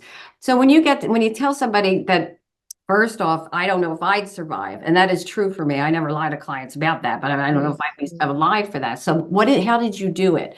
And have you ever protected anyone else? Have you ever advocated for anyone else? Because most trauma clients are fucking great at it, right? So can you bring that up a time when you advocated for somebody with less power, right? Most trauma clients don't punch down either, right? Right. So it's like, we'll step in for somebody else, but for us, it's much more difficult. So I usually say, tell me about a time when you protected somebody. Tell me about a time when you were nurturing to a small child. Tell me about a time when you did something that nobody did for you, right? And like those kind of things, because they're all neural networks that you can call back, right? And if the person says, yeah, that's not working for me, okay, well, tell me what are some of the things that were helpful for you to keep you here? You know, I love narrative therapy and that term for thickening the story of, if your girlfriend was sitting here, what would she tell me about you? I'm not going to say, well, she's a bitch. I can't stand her. She's a loser, blah, blah, blah, right? What are they going to say, right? So all of it is our projection, but it's projection based on what we know about the other person that we're calling in. I loved when in community mental health, getting people to write letters about people, right? Like if you would run a group together, you know, you write those like 5 things you like about the person, but have people that actually know the person write a letter, because what do they have as an identity of either, I was abused because I'm bad, or I was abused because I was weak or whatever it is. But when you get some more information, you can tap that in, read that letter, alternating bilateral stim. What part of it is believable? What part of it isn't? And why would they lie? Right. So kind of have those, they have the tappers on the whole time, but getting people to be able to take in some of what's good about them, because that you can use. So now when you're going to this family thing, okay, so tell me about a time when you protected somebody. Is there any way that can be used to protect you? Or is there anybody in the family that's, not as dangerous? Is that somebody that you can ally with? Or are you bringing somebody with you? Or if not, do you have an escape route? All of those things are important, right? But you can do the behavioral rehearsal with it. Yeah, my mother's going to say this to me. I know she's going to say it. What am I going to do? So you play that out. Okay, well, what is it that you want to say? Well, I want to say, fuck you. Okay, how's that going to go? Play that out. Oh, that didn't go as well as I have hoped. Okay, is there something else that maybe you could say? Well, maybe I don't get into that situation. Maybe I make sure I'm over here with whatever, my cousin who I like or whatever. So I mean, just playing it out and bringing it into like what happened those last couple times when it didn't go well. You can bring those up. But was there ever a time when you said something and it did go well, right? What do you think how do you think it would land if you said X, Y, or Z, right? And you let the person do it, right? Like, no, I would never say that. Okay, was there something you would say? And basically it has to be how the person interacts ordinarily, but bringing some boundaries to it, usually by saying, okay, if it was somebody you love, how would you protect them? Right. And that's a toughie, right? Before people's done a lot of work, that's a tough call, because you're asking them to say, how would you protect someone you love? And you go, well, I'm not sure that I feel that way about me. Right. So kind of that's part of it. Part of when that happens for me, what I do is inner dialogues with people. There's a part of me that thinks I'm a piece of shit. Okay, let's have that part here. Is there another part? Is there a part of what part of you has kept you here alive? What part is that? Right. And what part of you is the part that took care of that small child? Is that, so having those kind of we have multiplicity, and depending on the situation, who's going to show up. Right. So you can get somebody. I'm going to use the word again, but you can get somebody resourced to the point where they can do something different and see how it goes imaginally. And then they have a choice to do it or not. And it may not go well, right? So you have to do it both ways. If it doesn't go well, then what? If it does go well, then what? Because either one, the person's going to be like, oh, okay, what do I do now? What do I do when I said, like, my mother said this to me and I said this, and I'm shocked and I can't move because I didn't believe she would say anything like that, right? All right, what do you have to do now? So that's what he's talking about. We're talking about behavioral rehearsal with these new resources, right? Because a lot of times you don't know what you don't know what you don't know until you're in the situation, and that's the worst time to learn to swim, when you're drowning, right? Right. So we're really only using tappers and tapping in once we have the positive moment or for resources, you'll do it the same way you always do resources, which are short sets, tapping them in, them in, and then you're going to pull those resources in, and you're going to keep the tappers on as you run scenes, as you do these behavioral rehearsals. Yeah, because other things will come up, and if it's a memory that comes up and you want to work with it, you can, or if you want to put it in the container, you can put it in the container, right? That's what we're saying. If the person doesn't have the skills, you're not really going to do the first or the last memory, right? I'm sorry, the first or the worst memory. But you are going to, like, if they come up, they're there. Okay, we're going to work with this later. This is going into the container now. And I'm going back to this well-resourced place of, I just read this letter, or I just brought up this memory network of apologizing to somebody, or, relationships going well. So and again, people really don't remember them, because what they remember is, the thing that's going to keep them alive, right? I don't want to do this because this puts me, I feel under threat if I do this. What can I do?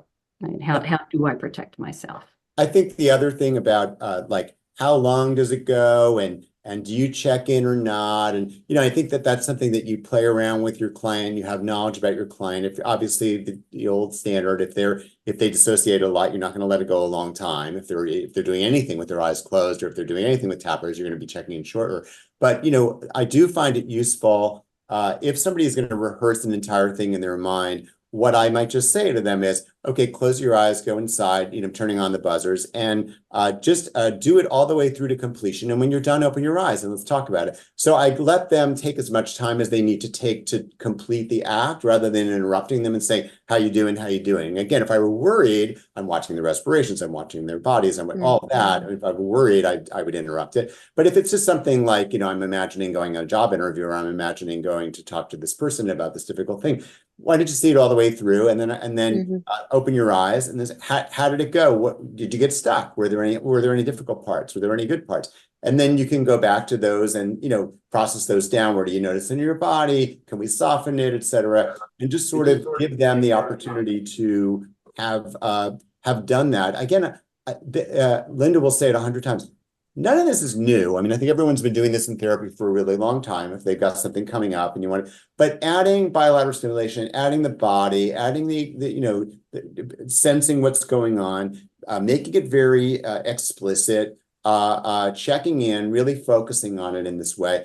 People leave thinking that was helpful. I now feel more prepared to do the thing. And then they'll come back and say, yeah, I did do that. And then if something else came up instead, all right, so we'll just practice with that. But I do think that that's just a little nuance of like, you can check in with them and just do short sets. Or if they're fine and they're not going to dissociate, you could say, do it all the way through and open your eyes when you're done, just so I know. Can you just explain how you're using the word privileging? Oh, yeah, I realize that's a complicated word, or maybe not a good word. Well, it has a multitude of meanings, and so yeah, not like I think I know. Not like my white privilege, but like privileging, buttressing Elevating. up, or enhancing, or enriching, or elevating, enriching, amplifying, favoring, whatever. Favoring in a good way, right? Yeah. Thank you.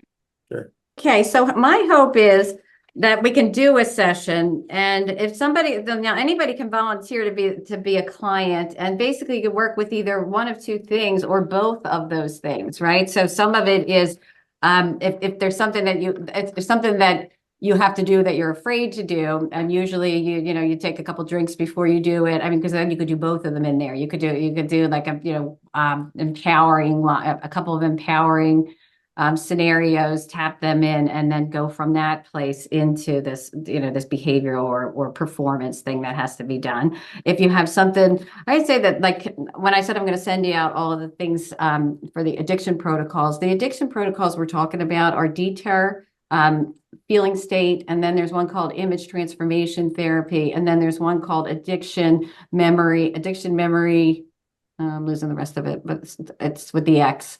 MX, right? So it's memory. You're extinguishing the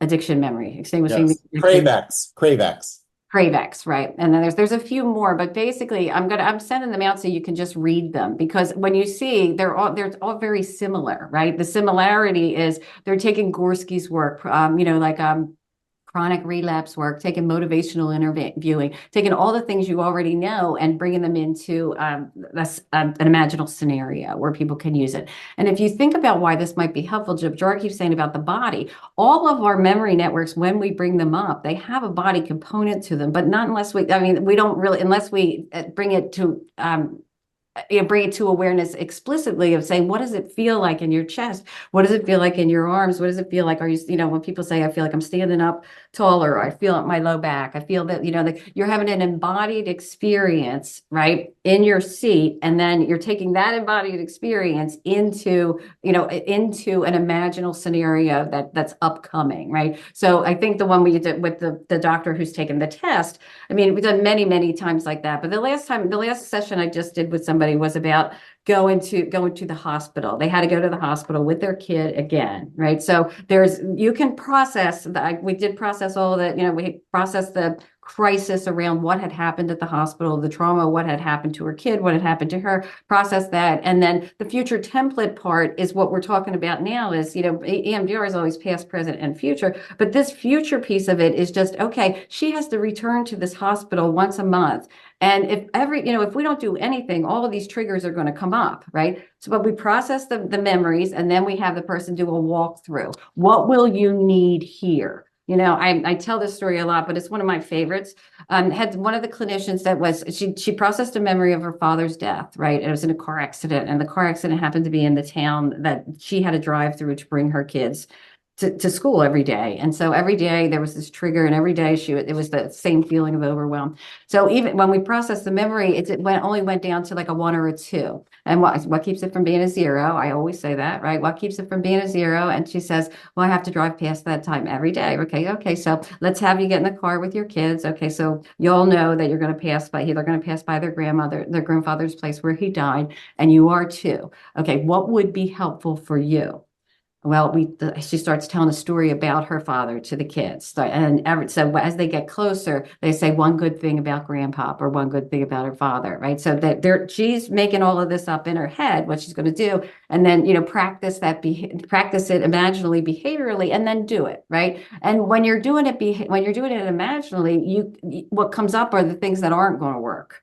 And then you can work on those in the moment, right? So it was, okay, well, my son he won't sing, even though it's that song. Okay, so what will he do? Well, he can play the drums on the back of in the back of the car seat, right? So she's solving these problems as they come up in her imagination.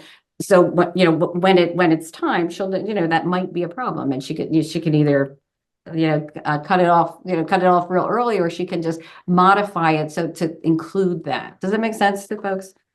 It's like EMDR uses future template work, but future template work is not EMDR. Future template work was brought in. Performance enhancement was always the thing, right? Behavioral rehearsal was always the thing. Anytime you do role play, anytime you do psychodrama, anytime you do these things, you're giving people embodied experiences of having it go a different way.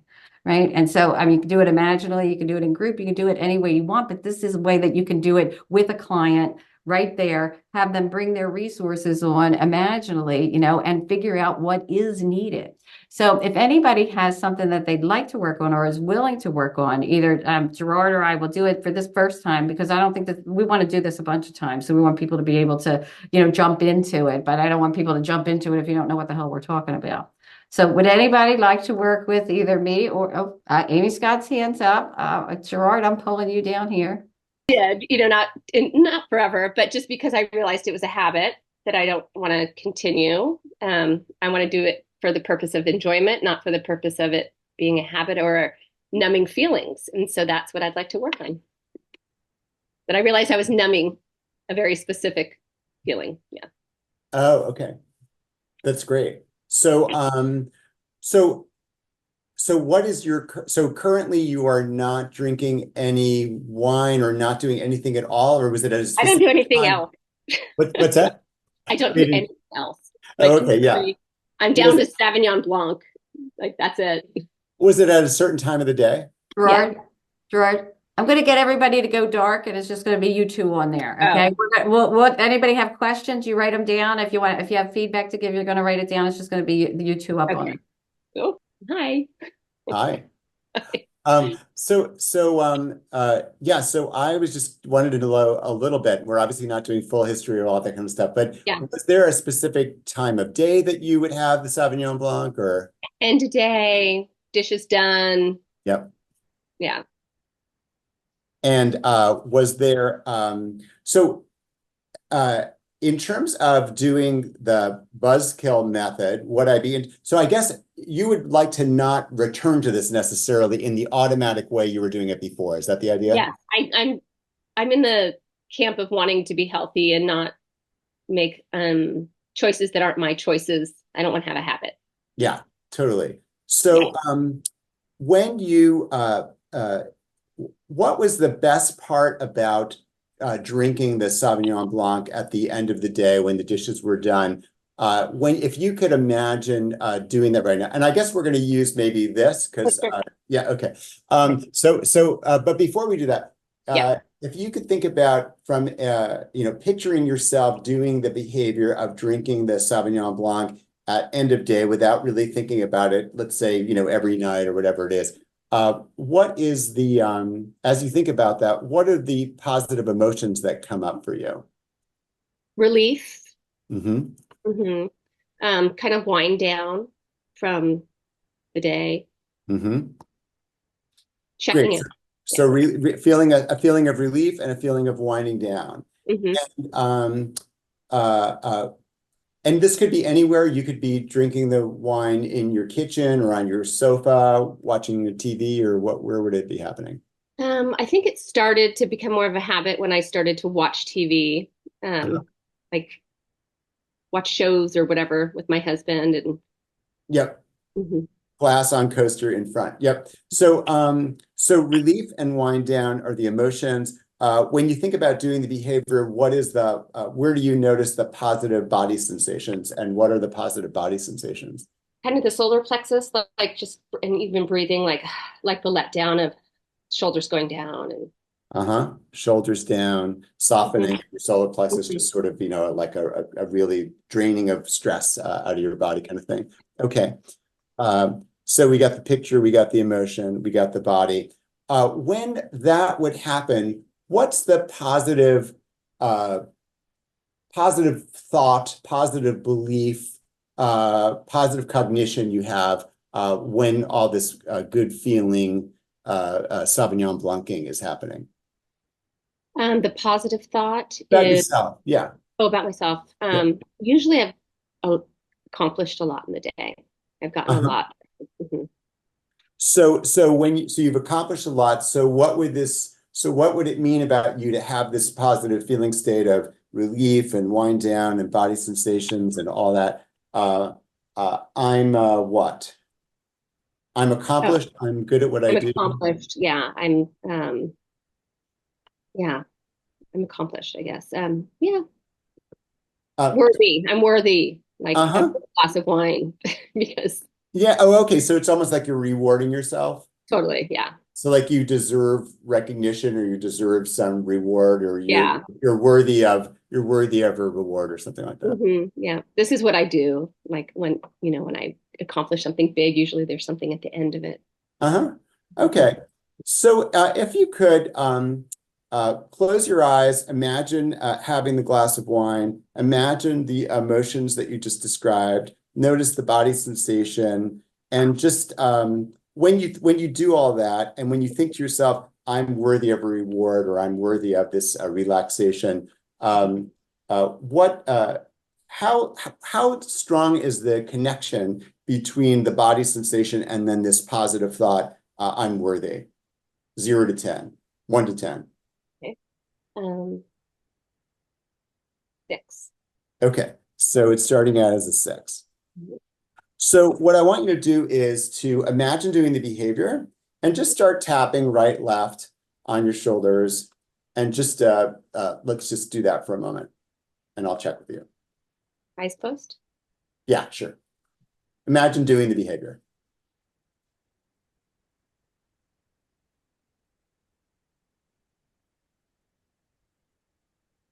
Okay, and if I stop you right now and you open your eyes and I check in with you. So now when you think about doing the behavior and this thing of I'm worthy, how strong is the connection 0 to 10 between I'm worthy and the behavior? Probably like an 8. Okay, so it's gone up. All right, so we're at an 8. Great. Close your eyes. Let's do that again.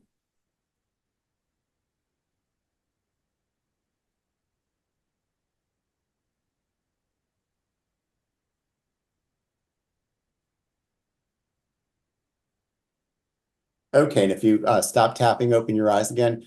Now just checking in with you. How strong did the sensation or the connection between those two things go up? Did it stay the same, or did it come down? Stayed the same. Okay, it stayed the same. Let's try it one more time.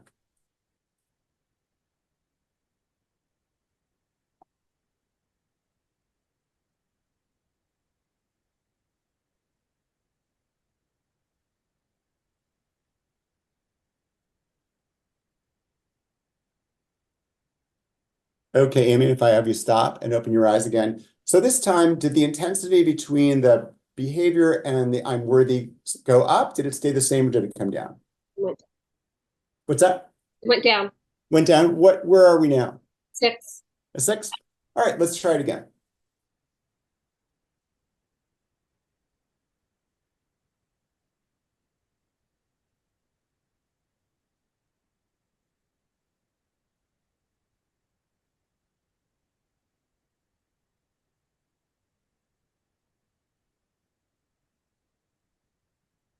Okay, Amy, if I have you stop again and open your eyes. This time, did the intensity go up? Did it stay the same or did it come down? Went down. Yeah. Okay, where are we now? Probably about a 5, 4, 5. Okay, 4 or 5. Let's try it one more time.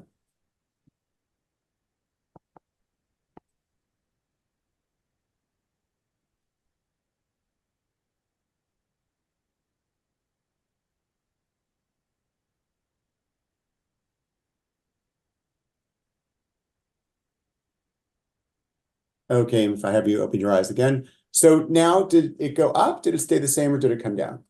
Went down. Went down. Where are we now? Probably a 3. Okay, let's try it one more time.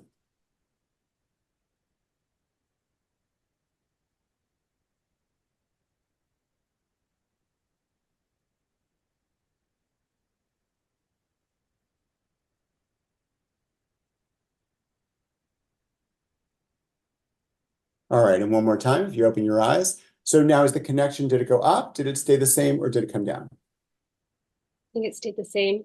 Okay, we're about a 3. Let's give it one more try.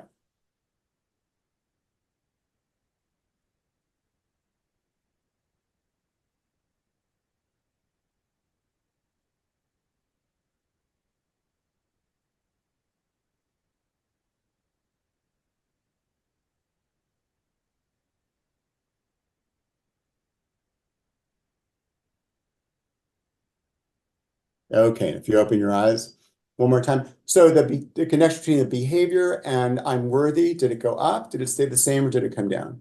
It went down. That's really amazing. Okay, where are we now? I think we're probably, it's like the glass of wine is here and being worthy is not down here. I mean, but separated. Yeah, it's separating, it's severing. So Yeah. is it like a 2 or a 1? Probably a 2 or a 1. Yeah. All right, let's try it one more time. All right.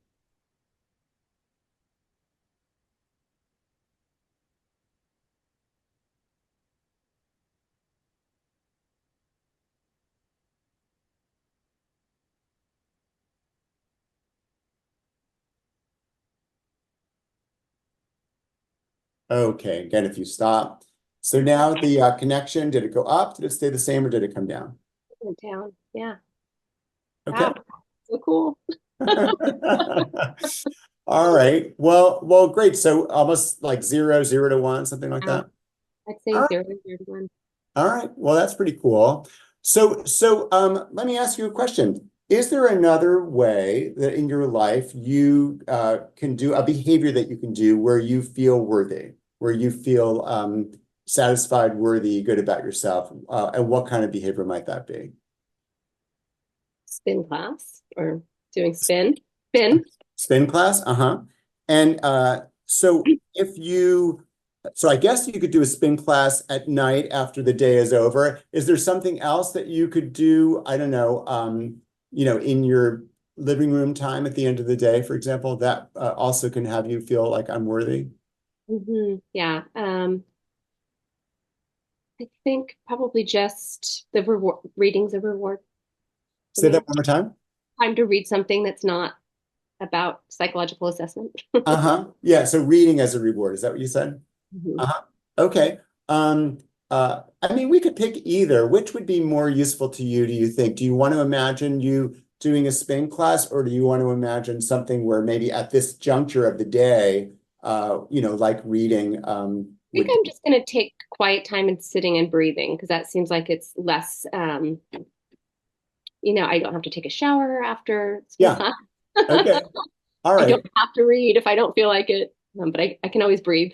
All right. So imagine at the end of the day, you just wanting to reward yourself and close your eyes and imagine breathing and taking time for yourself and just start tapping.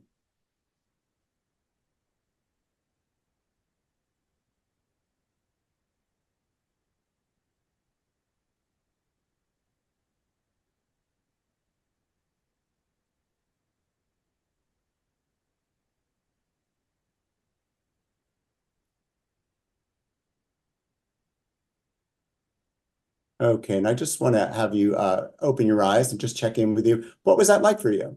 Oh, very nice. Yeah. Feels good? Yeah. Okay. Yeah. And would you like to strengthen that a little bit or deepen it more by just doing a bit more of it? Okay.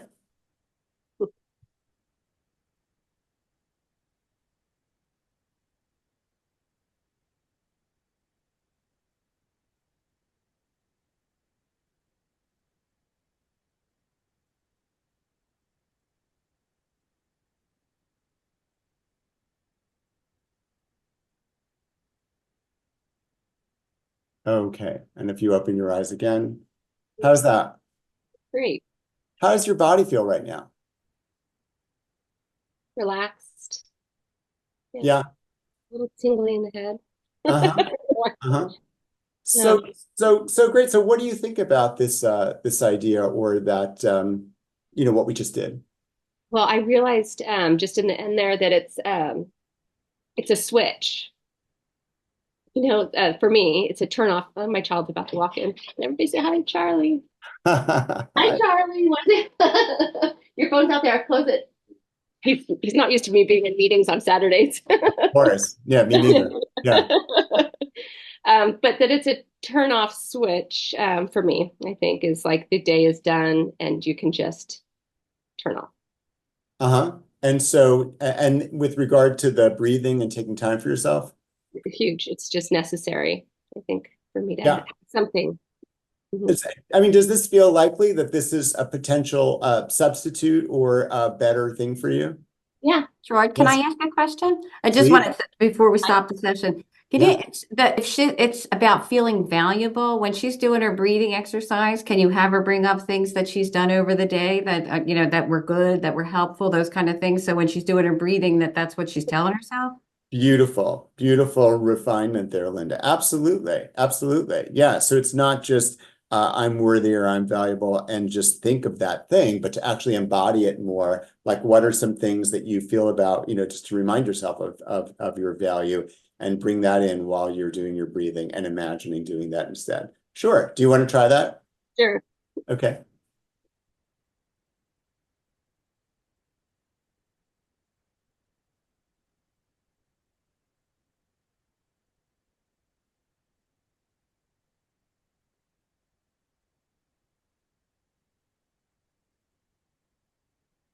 Okay. And if you come on back, how was that?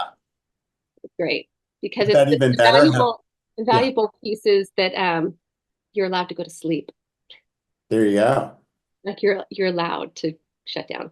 That's right. Yes, you've earned your sleep tonight. Yes. Having been such a good, valuable person today.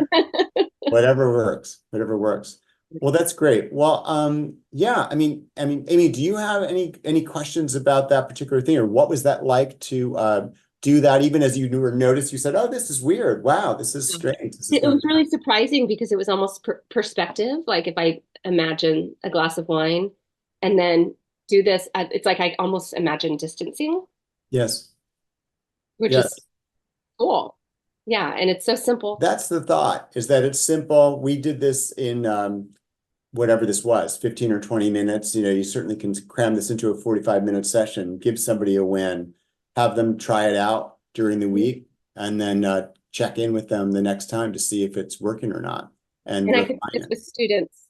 This would be really easy with students. Oh yeah, there you go. That's right. You talked about the pot using students that are smoking on a daily basis. Yeah, great idea. Or baking, yeah. Linda, what else would be useful here? I don't know. The only thing that I would say is I would take a little bit longer with with the breathing and see if something else comes up, because I think that glass of wine, for anybody who drinks wine, that habit is there, is the wine is what's saying you're worth it. So I would give her some more time in that, going over all of the things you did for other people and the things you've done for yourself today. And I don't know, I even think one of those images of, those, like what I had was like those cowboys when they're just totally beat. And of course they're allowed to go to bed, but they've had a hard day. They put a day in. So I would ask some questions, something like that, and tap some more of that in, because I think it's real easy to have the insight. It's real hard to have the wine there.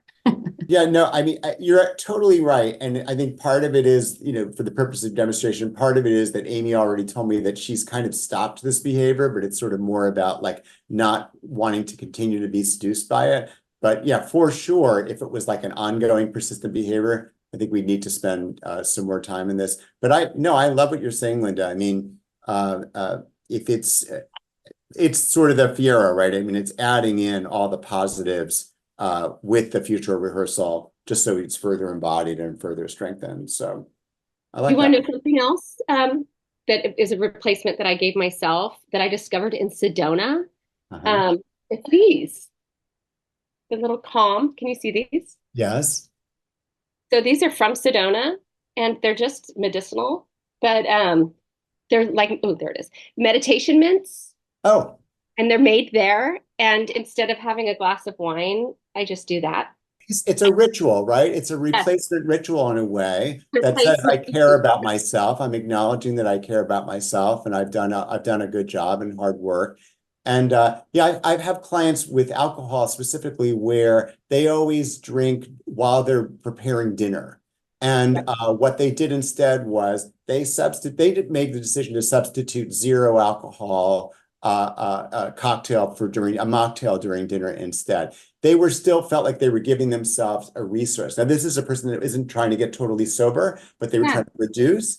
And it was a great way of going through dinner and not being drunk by the end of dinner. Mindful. Yeah. Right. Yeah. So, and so I just, we privilege that, to use that word again, we sort of like had that. That's great. Tap that in, tap in the fact that you came up with that. And that still feels sort of special. You've done something special for yourself. As you guys could tell, it doesn't need to be perfect. You just need to stay with the client. The overall idea is that there can be a bump up, just like you saw. It went from a 6 up to an 8, and then it drifted down. That's super common. I see that all the time because, like with anything else, it's like with a dissociated client or a client that's not really into it yet. You ask them the suds at the beginning, and they're like, I think it's a 5. And then you have them bring everything up and embody it, and they're like, oh my God, it's a 9. So I see that. It doesn't always go that way. If they started at 10, it might go to an 11 and then drift down. Also, it does, if it's 1, if it's 0, if it's 1.5, we're not going to go crazy here. Like if it's gotten far down enough, and they really are feeling, and they start verbalizing like you did, the distance, somebody else might say, I just don't want to do that anymore, or I don't like that when I'm thinking about it now. It's that kind of thing where suddenly there is this different thought about it. It's not an automatic like, yeah, yum, I get to have that yum. And suddenly it's more like, I don't know if I want that, or there's distance there. That's when I think you've seen the sort of severing. And then quick, like a bunny, put in an adaptive, positive replacement behavior. And we're still going to have stress at the end of a day, listening to people's trauma stories all day long. So, there's something there. And so we need to do what's the more adaptive way of dealing with the stress, dealing with the sadness, dealing with the numbness, whatever it is. Again, we can always go back to or bridge back from, what is the underlying, go back in time and then do standard protocol and whatever, maybe some early. But there's also just some reality, which is at the end of the day of listening to people do their trauma stuff, you're going to be stressed out. What's a more adaptive way of dealing with that stress? And for me, it's more of a come down. Like I'm teaching these classes now at night from 7:15 to 10 p.m. I'm driving home. And then it's kind of electric from teaching. Yes. How to bring myself down so I can have my 7:30 training in the morning. Wow. 7:30 a.m. training, right? So why not just knock me out? But I don't want to do that. Yeah, it'll knock you out until you get dehydrated at 3 a.m. and then you'll have to get up, and then you will get crappy sleep, and it'll screw in your sleep architecture. And the next morning you feel terrible about yourself. So no, I know. I would just rather breathe or have a mint, a little calm mint. There you go. go. Do that for myself. Sure. So something I noticed that you were having her do was opening her eyes while you were asking her in between the sets. Is that something that you find really works? Because I like doing resourcing and stuff. I try to keep, because I work mostly with kids and teens, I try to keep their eyes closed, but I find my kids with more ADHD symptoms have a harder time keeping their eyes closed. So I didn't know if that's something that you prefer with clients, or if that's just how it, like, if you find it works better or it doesn't, or just situational. I mean, I would be happy so the why of it, I think, is I'm asking them, what's the number now? Oh, the other thing I do is I do this hand gesture of, did it go up? Did it stay the same, or did it come down? I don't know why I started doing that, but I just sort of, I don't know, I've gotten into that. Maybe because it's just gives them they can be like, yeah, that. I'm keeping it very tight on that. I don't want to hear about their job or their mother at that moment. I really just want to hear about this. So I guess by centering them on the cognitive piece here, we're sort of taking a break, and I'm like, did it go up? Did it go the same, or did it go down? If they stay in the thing and they're still imagining, I don't know necessarily where they are. So I think working with the kids that I do, not a lot of them have that sort of tangential, like they go off. When we're resourcing, I'm able to keep them kind of in it. So I didn't know if that was like something that you used specifically for, like, do you find that adults would need it, or people who have more hyperactive tendencies? yeah, it's a great, I mean, I think it's just because I'm not only resourcing at that point, I'm desensitizing them. It's sort of like EMD or whatever. So I am wanting to check in with them, and I am asking them a cognitive question. Where do you think it is now? As opposed to if we were just doing a big piece of imaginal rehearsal, I might let them run around the forest or on the beach, as long as they want with their eyes closed. But here we're sort of like doing that, like in the way with sets of EMDR, where you have them stop and take a deep breath and whatever. You're sort of like, okay, now we're out of that, and now I'm sort of asking you what's coming up, and then going back into the EMDR set, eyes closed, and then back out again. I guess and again, this is right out of Miller, and I went with it, and it seemed to work. Thank you. Sure. I would say, Rebecca, for that particular question, like if somebody has ADHD or if somebody has a lot of dissociation, keep their eyes open, just have them away. You don't have to close their eyes. I think it's a better idea to just say, we're going to start with short sets. And so I did a little contest, just so you know, from people. I said, what's the best thing you say to people, to like when you're going to introduce sets or something like that. And the idea is to say something like, we're going to start out with slow or short. We're going to do short sets, and you can tell me, well, we're going to collaborate, see which is best for you. So basically you're asking them, do you want to keep it on longer? That what comes up when you keep it on longer, you're just kind of saying, we're learning this dance, and it's going to be different for every client. So if you have people that are ADHD or people that are dissociative, you really want their eyes open. You want to call their attention back to, this is what we're doing. Remember, right? You're still in your body. You're still here. We're talking to one another. And I would say for Gerard, if he had done anything different, he doesn't know Amy. So he has to check in a lot. I would say that anybody that this is the first time he met her. So it would make sense to me that if you know somebody and you know the way they process, that you can, you're talking to them as you're going along. But if you have people that they're, a short little span of attention, or this isn't really what they're intending to do, because Amy wanted to do it, but some people are like, oh, I don't know, it's a little, it sounds a little woo-woo to me, or whatever, just say, okay, well, give me 10 minutes. If it doesn't work, I'll let you go 10 minutes early. Like I kind of whatever that's going to be for you. But I think that you have to, you have to adjust it to whoever's there, right? And if somebody says, no, I need more time, I give them more time. So my question is, when you're doing the tapping, like for this scenario, usually in my mind, how I've thought of it is like tapping something in to strengthen it. So kind of how does it work when her everything goes lower instead of going up? Because in my mind, that would tap in wanting to, like, for example, drink the wine and tap into behavior. Does that make sense? Does my question? Yeah, no, I mean, again, if I had to guess at the mechanism, at least based on the things that people say to me while they're doing this particular thing, is that there seems, by going right, left, you're engaging right brain, left, or the opposite, right? Left brain, right brain, left brain, right brain. So you're giving the opportunity of focusing on that behavior and the positive feeling state. You're giving it the opportunity for those to become unlinked, because suddenly logic and reason is coming in like,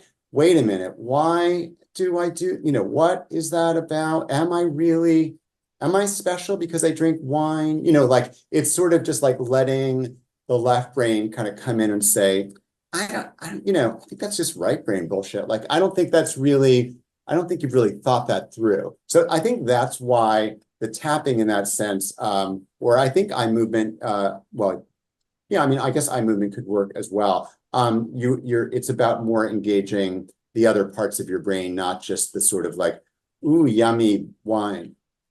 What happens when you're stuck? You keep going back and it keeps going up and it keeps going up. And then how do you move back away from that in a graceful way and not undermining the work that you've done to that point? If anytime something doesn't work, I might just say, maybe this isn't working so much on this thing. Maybe we can try something else, or we can keep at it. There's something weird about putting attention on, and they've already identified it as an unwanted behavior, right? So there's some, from a motivation or Prochaska, stages of change, they're not saying, I don't know that I want to change this. They're saying this is an unwanted behavior. Therefore, there are already consequences they've experienced, or there's stuff about it that they don't like. So you need to know that this is something they don't want to do anymore. It's not going to work for everything. I mean, I've tried it with, there got to be some really tough behaviors that this is not going to just in 15 minutes have it drift in a lovely way down from a 10 to a 1. But I think it's worth, I think it's worth using for things like process addictions that are sort of specific, or compulsions that are sort of specific, where there is a willingness to be not so interested in them. So to answer your question, don't be afraid if something doesn't work. You could just say, okay, well, that was useful. We're expanding it. We're going to throw everything at this. I'm on team you. I want to help you with this unwanted behavior. We just tried that. Let's try something else. Maybe we'll do standard protocol. When you feel that way, what's the, and you trace it back in time as far as you can go, where do you land? Oh, when my dad, and then you could do something more elaborate. But this seems to work for some types of behavior like I've described. I think that's really one of the big things that people have to get, that, we are not here to fix people. Right. I mean, we're gonna give conditions where people can heal, or people can try things differently and experiment with things, but that's all we do. I mean, we set conditions for healing. We don't heal people. So if you have that as that's what your job is, you're in the wrong profession. Hi, Dee. What's up? I'm just thinking of people on the spectrum. Okay. I have kids that have food aversions. Mm-hmm. How do you think it can be helpful? And don't know, but you should try. Yeah, and people are trying it. And one of the things with food aversions, it's like, when people who have cancer and they have chemo, they tell them, do not eat your favorite food because you're never going to eat it again because it's getting paired with poison, right? So what you say that these food aversions came from somewhere. So EMDR on them can help, right? But basically it's what happened. That I would go, what happened the last time you ate it? Right. I mean, there's a reason. But these are people that won't even try it because they're so adverse to that they'll only eat like 5 foods. Okay, so what are you looking to do? Get rid of the anxiety to try something new. Find something where they did try something new and they were afraid to do it and it turned out well or neutral. I think that's the spectrum, but I mean, I have to send you stuff. There's some different things that you do with people who are on the spectrum, but that doesn't really tell you about the person that they're on the spectrum. It tells you that the brain is different than typical. They don't have a typical brain. So you have to find out what it is for them. And if they say, well, this is what I like to do, right? The only way that I can calm myself down is to rock. That's the only way I can calm down. Okay. So have you ever been in a place where you weren't able to rock? What have you done? Or you bring somebody to do that? Because there's a lot of people that it's the overt behaviors that bring them stress, right? That everybody looks at them like there's something wrong with them.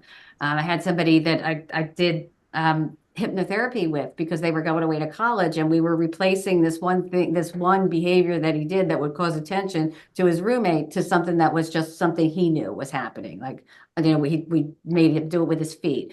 You're not going to change some of those things because some of those things come along with the way the brain was formed, right? I mean, it's atypical, meaning the things that work for you and me may not work for them. I'd like that if anybody hasn't heard of them, that Asperger's experts. If you haven't gone to their site, these are kids in their early 20s that developed this program with somatic experiencing for people who have autism, usually high functioning autism. What are the differences and how can you work with them? It's just like cultural differences. You have to find out how this person experiences it and what is helpful, what isn't helpful for that person. And you're not going to take away food aversion. You're not going to take away their sensitivity to, like loud sounds. That's their temperament.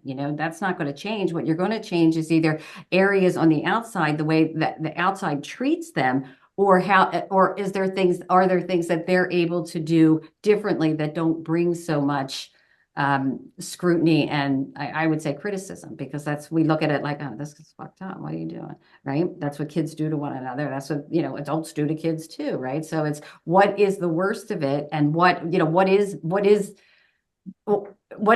reasonable to think you can change. Because if you think you can change temperament, you can't. That is, if you have two kids, no temperaments are the same, and temperament doesn't change. What you change, but what gets changed are the relationship to your temperament, right? Know what you can control and what you can't control, right? Some of it is a serenity prayer. You have to accept some of the things you can't control, but controlling the outside environment for folks on the spectrum and for folks with high sensitivity is it's one of the first things we do with people, because that's where most of their trauma comes from people, right? So how do they not get treated so poorly?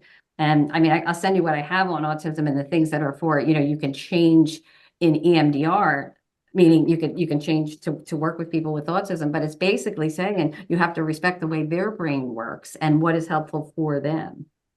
Right? And I don't mean it like, oh, you don't know anything. I just mean that you really, some things you're not going to change. If you have somebody that has that had chemotherapy and now has that food aversion, you're not going to change that. Right. That's a single incident. It's the same thing we talk about, single incident trauma that changes your whole nervous system. You also have these, people have psychedelic experience or altered state experiences that change them in the other way. I think autism is enough is not known about it because we didn't have the imaging before, So, I mean, we're still learning. Somebody said this morning about everybody's on the spectrum. Everybody isn't on the spectrum. And it was Bill Maher. He said, it's like, we're all on a spectrum. That's what it means to be human. No, that's not what it means. There's an atypical, the way the brain was functioned, the mirror neurons are different, right? So there's an actual difference. So we have to, we have to take it into consideration and not treat them as if they have typical nervous systems and typical brains. They weren't built the same. So that's really what I can say. I can show you what people have done for modifications, and I can send that to you. And anybody else who works with people on the spectrum, I'm happy to do that. But it isn't as simple as saying, okay, well, we could do that, right? Because we can't change some of the things. Some of those things we have to get people to understand this is the way they work. I'm just wondering if she can tap in a script, like I will try something new script, flexible thinking around the food. I think you could work with the physiology of it, right? That's eventually what's going to have to happen is people they're going to vomit, they're going to gag on it, whatever it is. The textures are terrible. Some of those things are they're built into it. So you can't use cognitive things for things that are beneath awareness for them, like temper. There's that rigidity with autism where they will only do certain things, and sometimes a social story or a script, like tapping it in to help them decrease anxiety. I don't know. I work with a lot of autistic.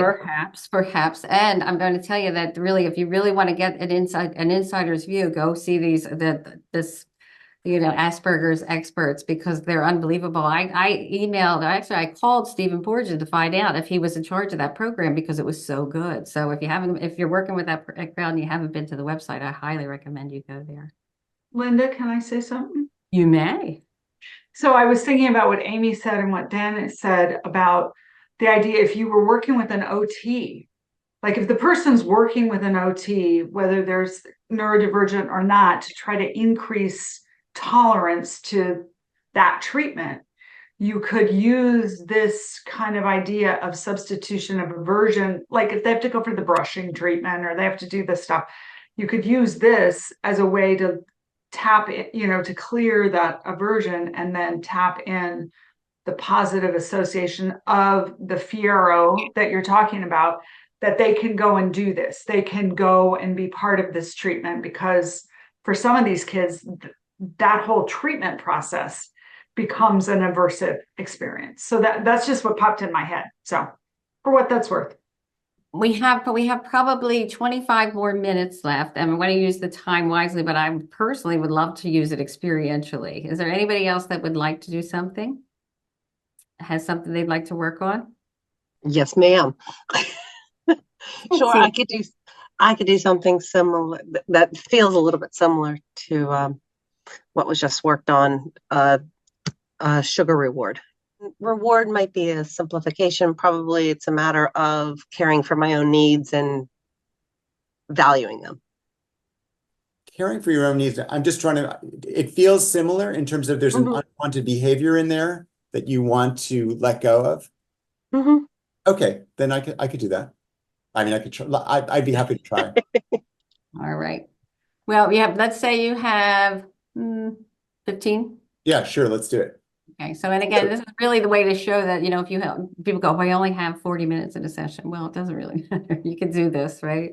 Sure. So, Kelly, what is the unwanted behavior that you would like, that, you know, you've thought about and you'd rather not have, but you keep going back to it in times of stress or in times of when it sounds like there's a reward element there.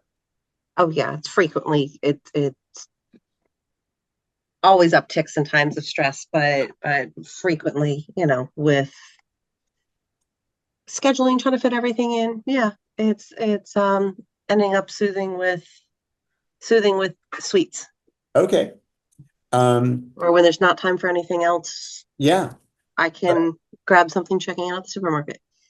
There you go. So, and Gerard, I just want to say this to everybody that's here. I'm pretty sure that you're not the only one, Cal. So we'll all do it. We'll all do it. Anybody that it fits. Absolutely. So when you think about that time when you were soothing with sweets, what is the positive emotion that you feel in those moments?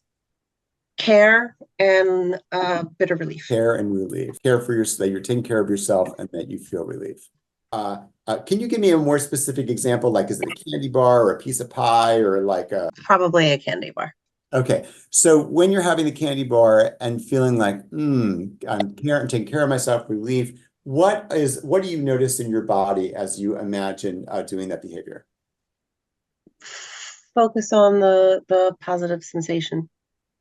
Yeah, is the positive sensation like a squirt in your salivary glands? Is it a fullness in your mouth? Is it a spike in your insulin? I mean, in your sugar? Like, how do you experience it in your body? Probably mouth, like pleasure in the sensation, pleasure in the taste. Taste, mouth, pleasure, great. And so kind of like sense of warmth and pleasure. Yeah, and so when you imagine having that candy bar with the emotion of like relief and care, with this positive mouth tasting pleasure situation, what is the thought you have about yourself or the belief you have about yourself that's associated with that behavior? Positive thought or belief. Deserving. And what does that mean about you? I'm what? Worthwhile. I'm worthwhile. Yeah. So what I'd like you to do, if you can, and if you're comfortable doing this, it's useful for this, we can just have you close your eyes, imagine having, what's your favorite candy bar? Milky Way. Okay. Oh, yum. Imagine having a Milky Way and just imagine doing the behavior and thinking about the care, the relief, the taste in your mouth. I'm worthy or I'm worthwhile. Was it I'm worthwhile or I'm worthy? Either. Oh, yeah. And how strong is the connection between having that candy bar with the picture emotion, the body sensations, and I'm worthwhile? Is it 1 to 10? How strong is it? Probably an 8. Okay. So stop tapping for a second. I probably could have had you not tap because we were doing setup, but that's I misdirected you. So we're calling it an 8 right now. So what I'd like you to do is close your eyes again. It looks like maybe they're closed, but close your eyes again. Start tapping. Imagine doing the behavior, and I'll check with you in a moment.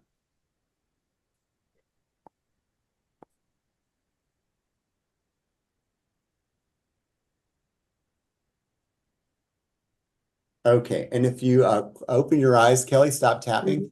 Now is the connection between the behavior and the positive feeling, did it go up? Did it stay the same or did it come down?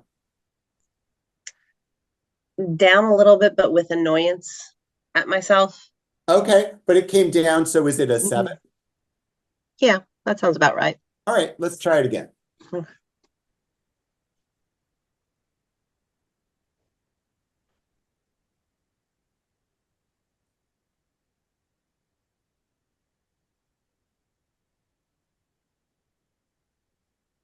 Okay, and if I stop you again, Kelly, and ask you to open your eyes, this time did the connection go up? Did it stay the same, or did it come down? Down slightly. Okay. Probably about 6. All right, we're at 6. Let's try it again.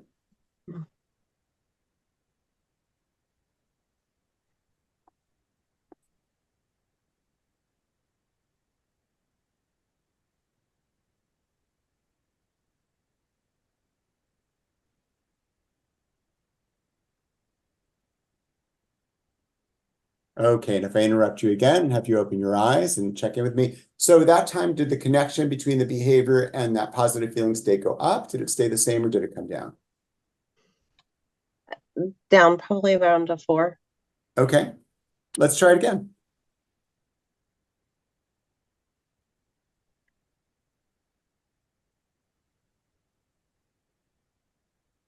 Okay, and if you stop tapping, open your eyes again. This time, did it go up? Did it stay the same, or did it come down?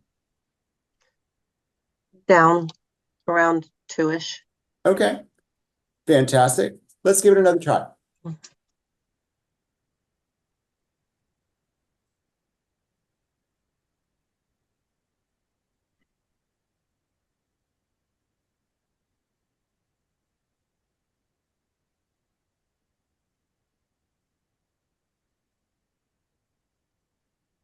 Okay, and Kelly, if I have you stop and open your eyes again. So that time, did the connection go up? Did it stay the same, or did it come down? It's down. Mm-hmm. Yeah. We're like Yeah. a 1 or a 0? Probably a 1. It's not that there's no positive there, but it's sort of sensing like the more rational part of myself. Uh-huh, uh-huh. All right, what the heck? Let's just give it another try. Let's try it one more time.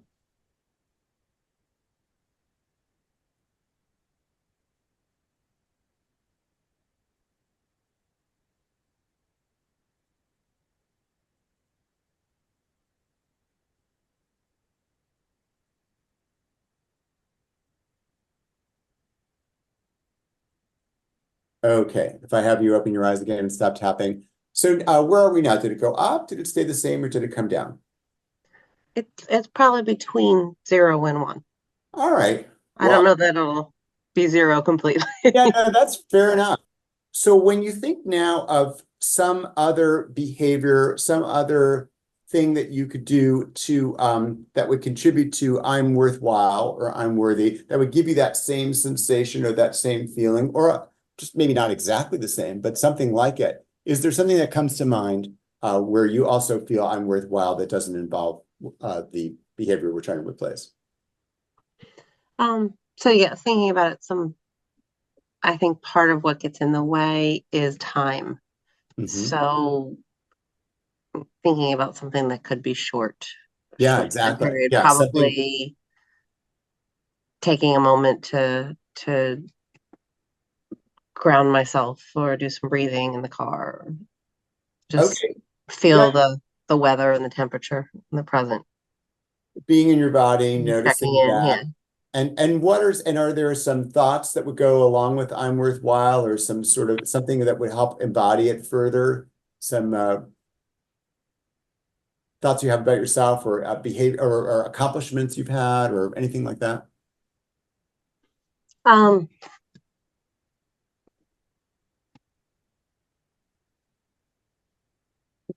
The thing that comes to mind is it's okay to pause. That's just where my brain is going. Oh yeah. Well, let's just try that. Let's just try it's okay to pause, whether it's in the car, or whether it's wherever it is, taking a moment, noticing your surroundings, noticing yourself, your body, and just let's try that for a moment and see how that feels.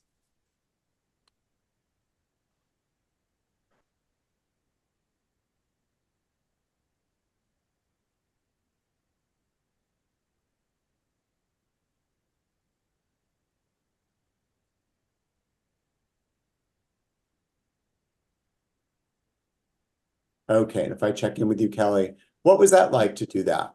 If you open your eyes and come back. Yeah. Different than what I usually do at those times. It was pleasant. Yeah. Okay. Pleasant. Is there anything we can, why don't we imagine trying to deepen that, or even imagine a time when you might more be likely to grab a Milky Way bar, instead substituting this sort of taking stock. It's okay to pause, taking time for yourself, and imagine trying that in the future. And let's just see what that's like.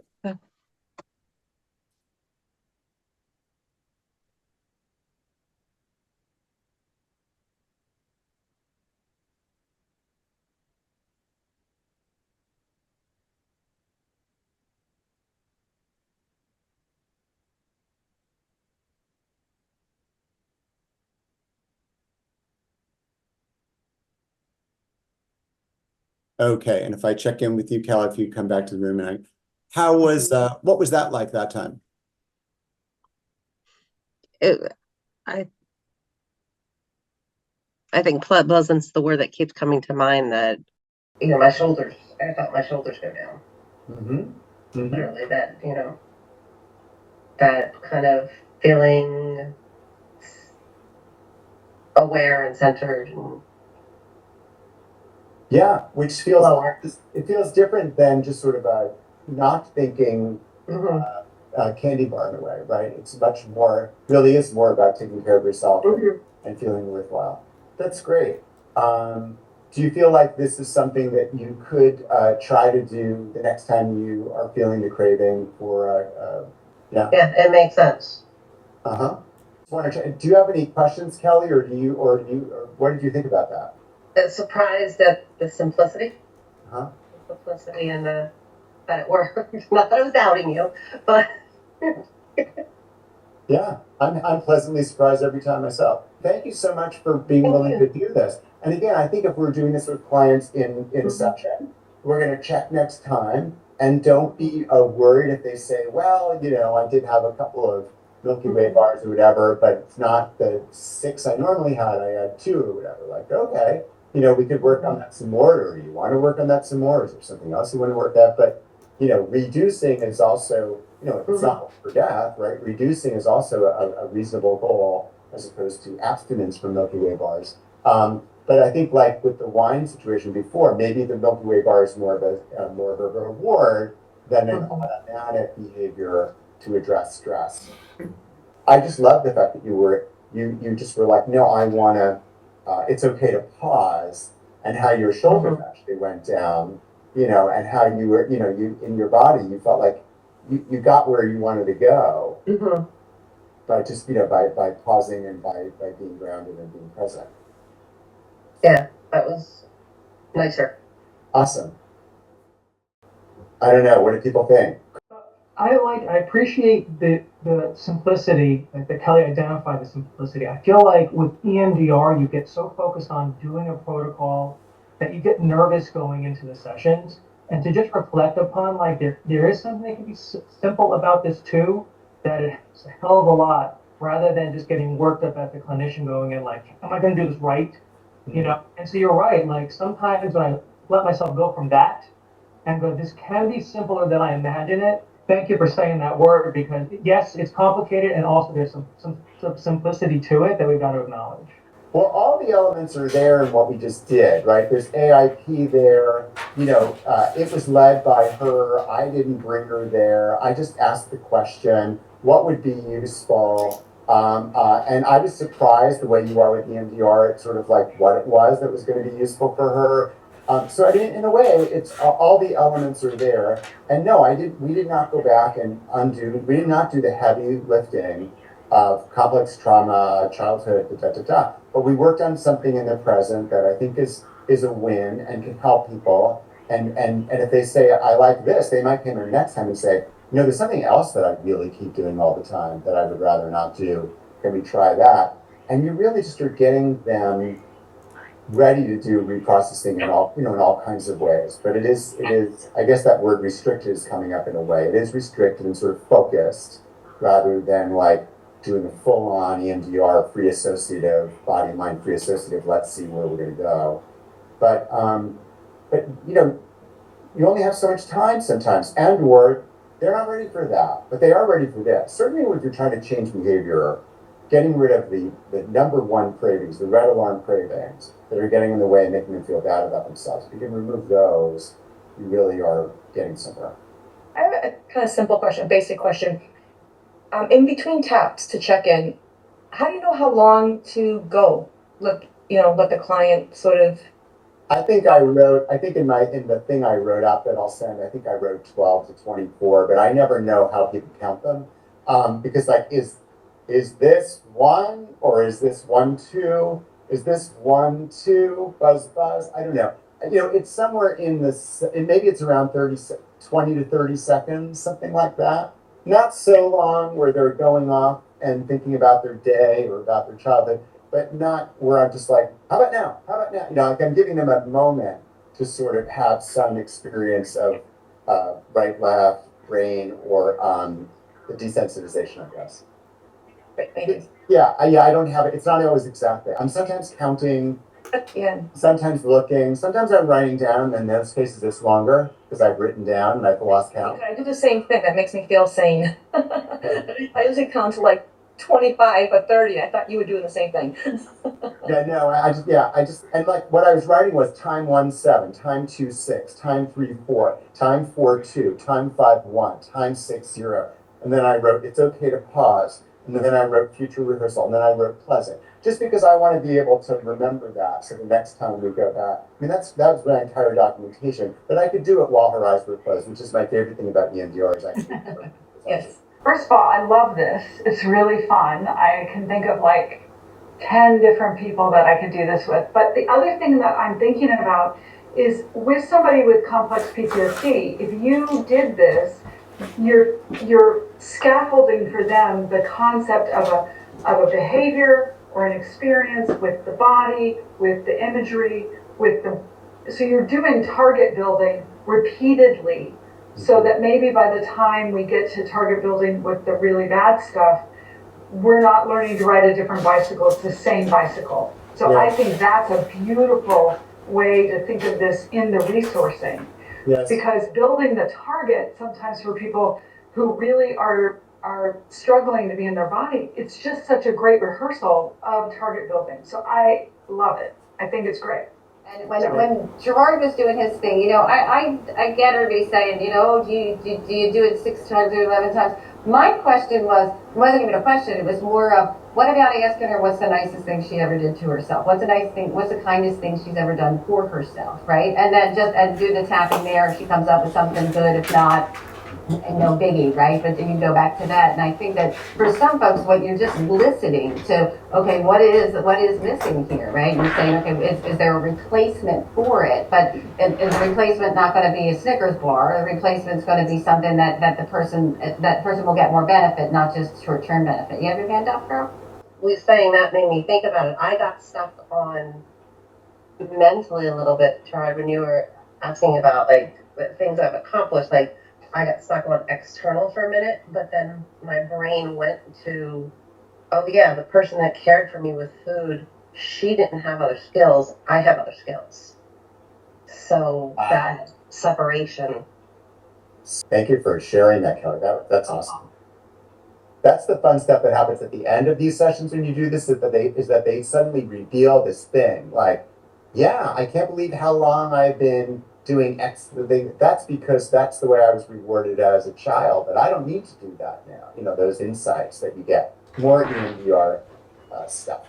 Yeah, I have other ways to soothe myself, and that's what she came to. I could do a pause, I could do the breathing. So I mean, I'm just saying, like, those are just, you can ask those questions. Like, you don't have to keep it like, oh, it's the only thing I'm allowed to do, right? You're allowed to be creative, and you know, just the idea of like worksheets. I have worksheets that I just made up. Me and AI made them up. And Gerard says I don't use worksheets.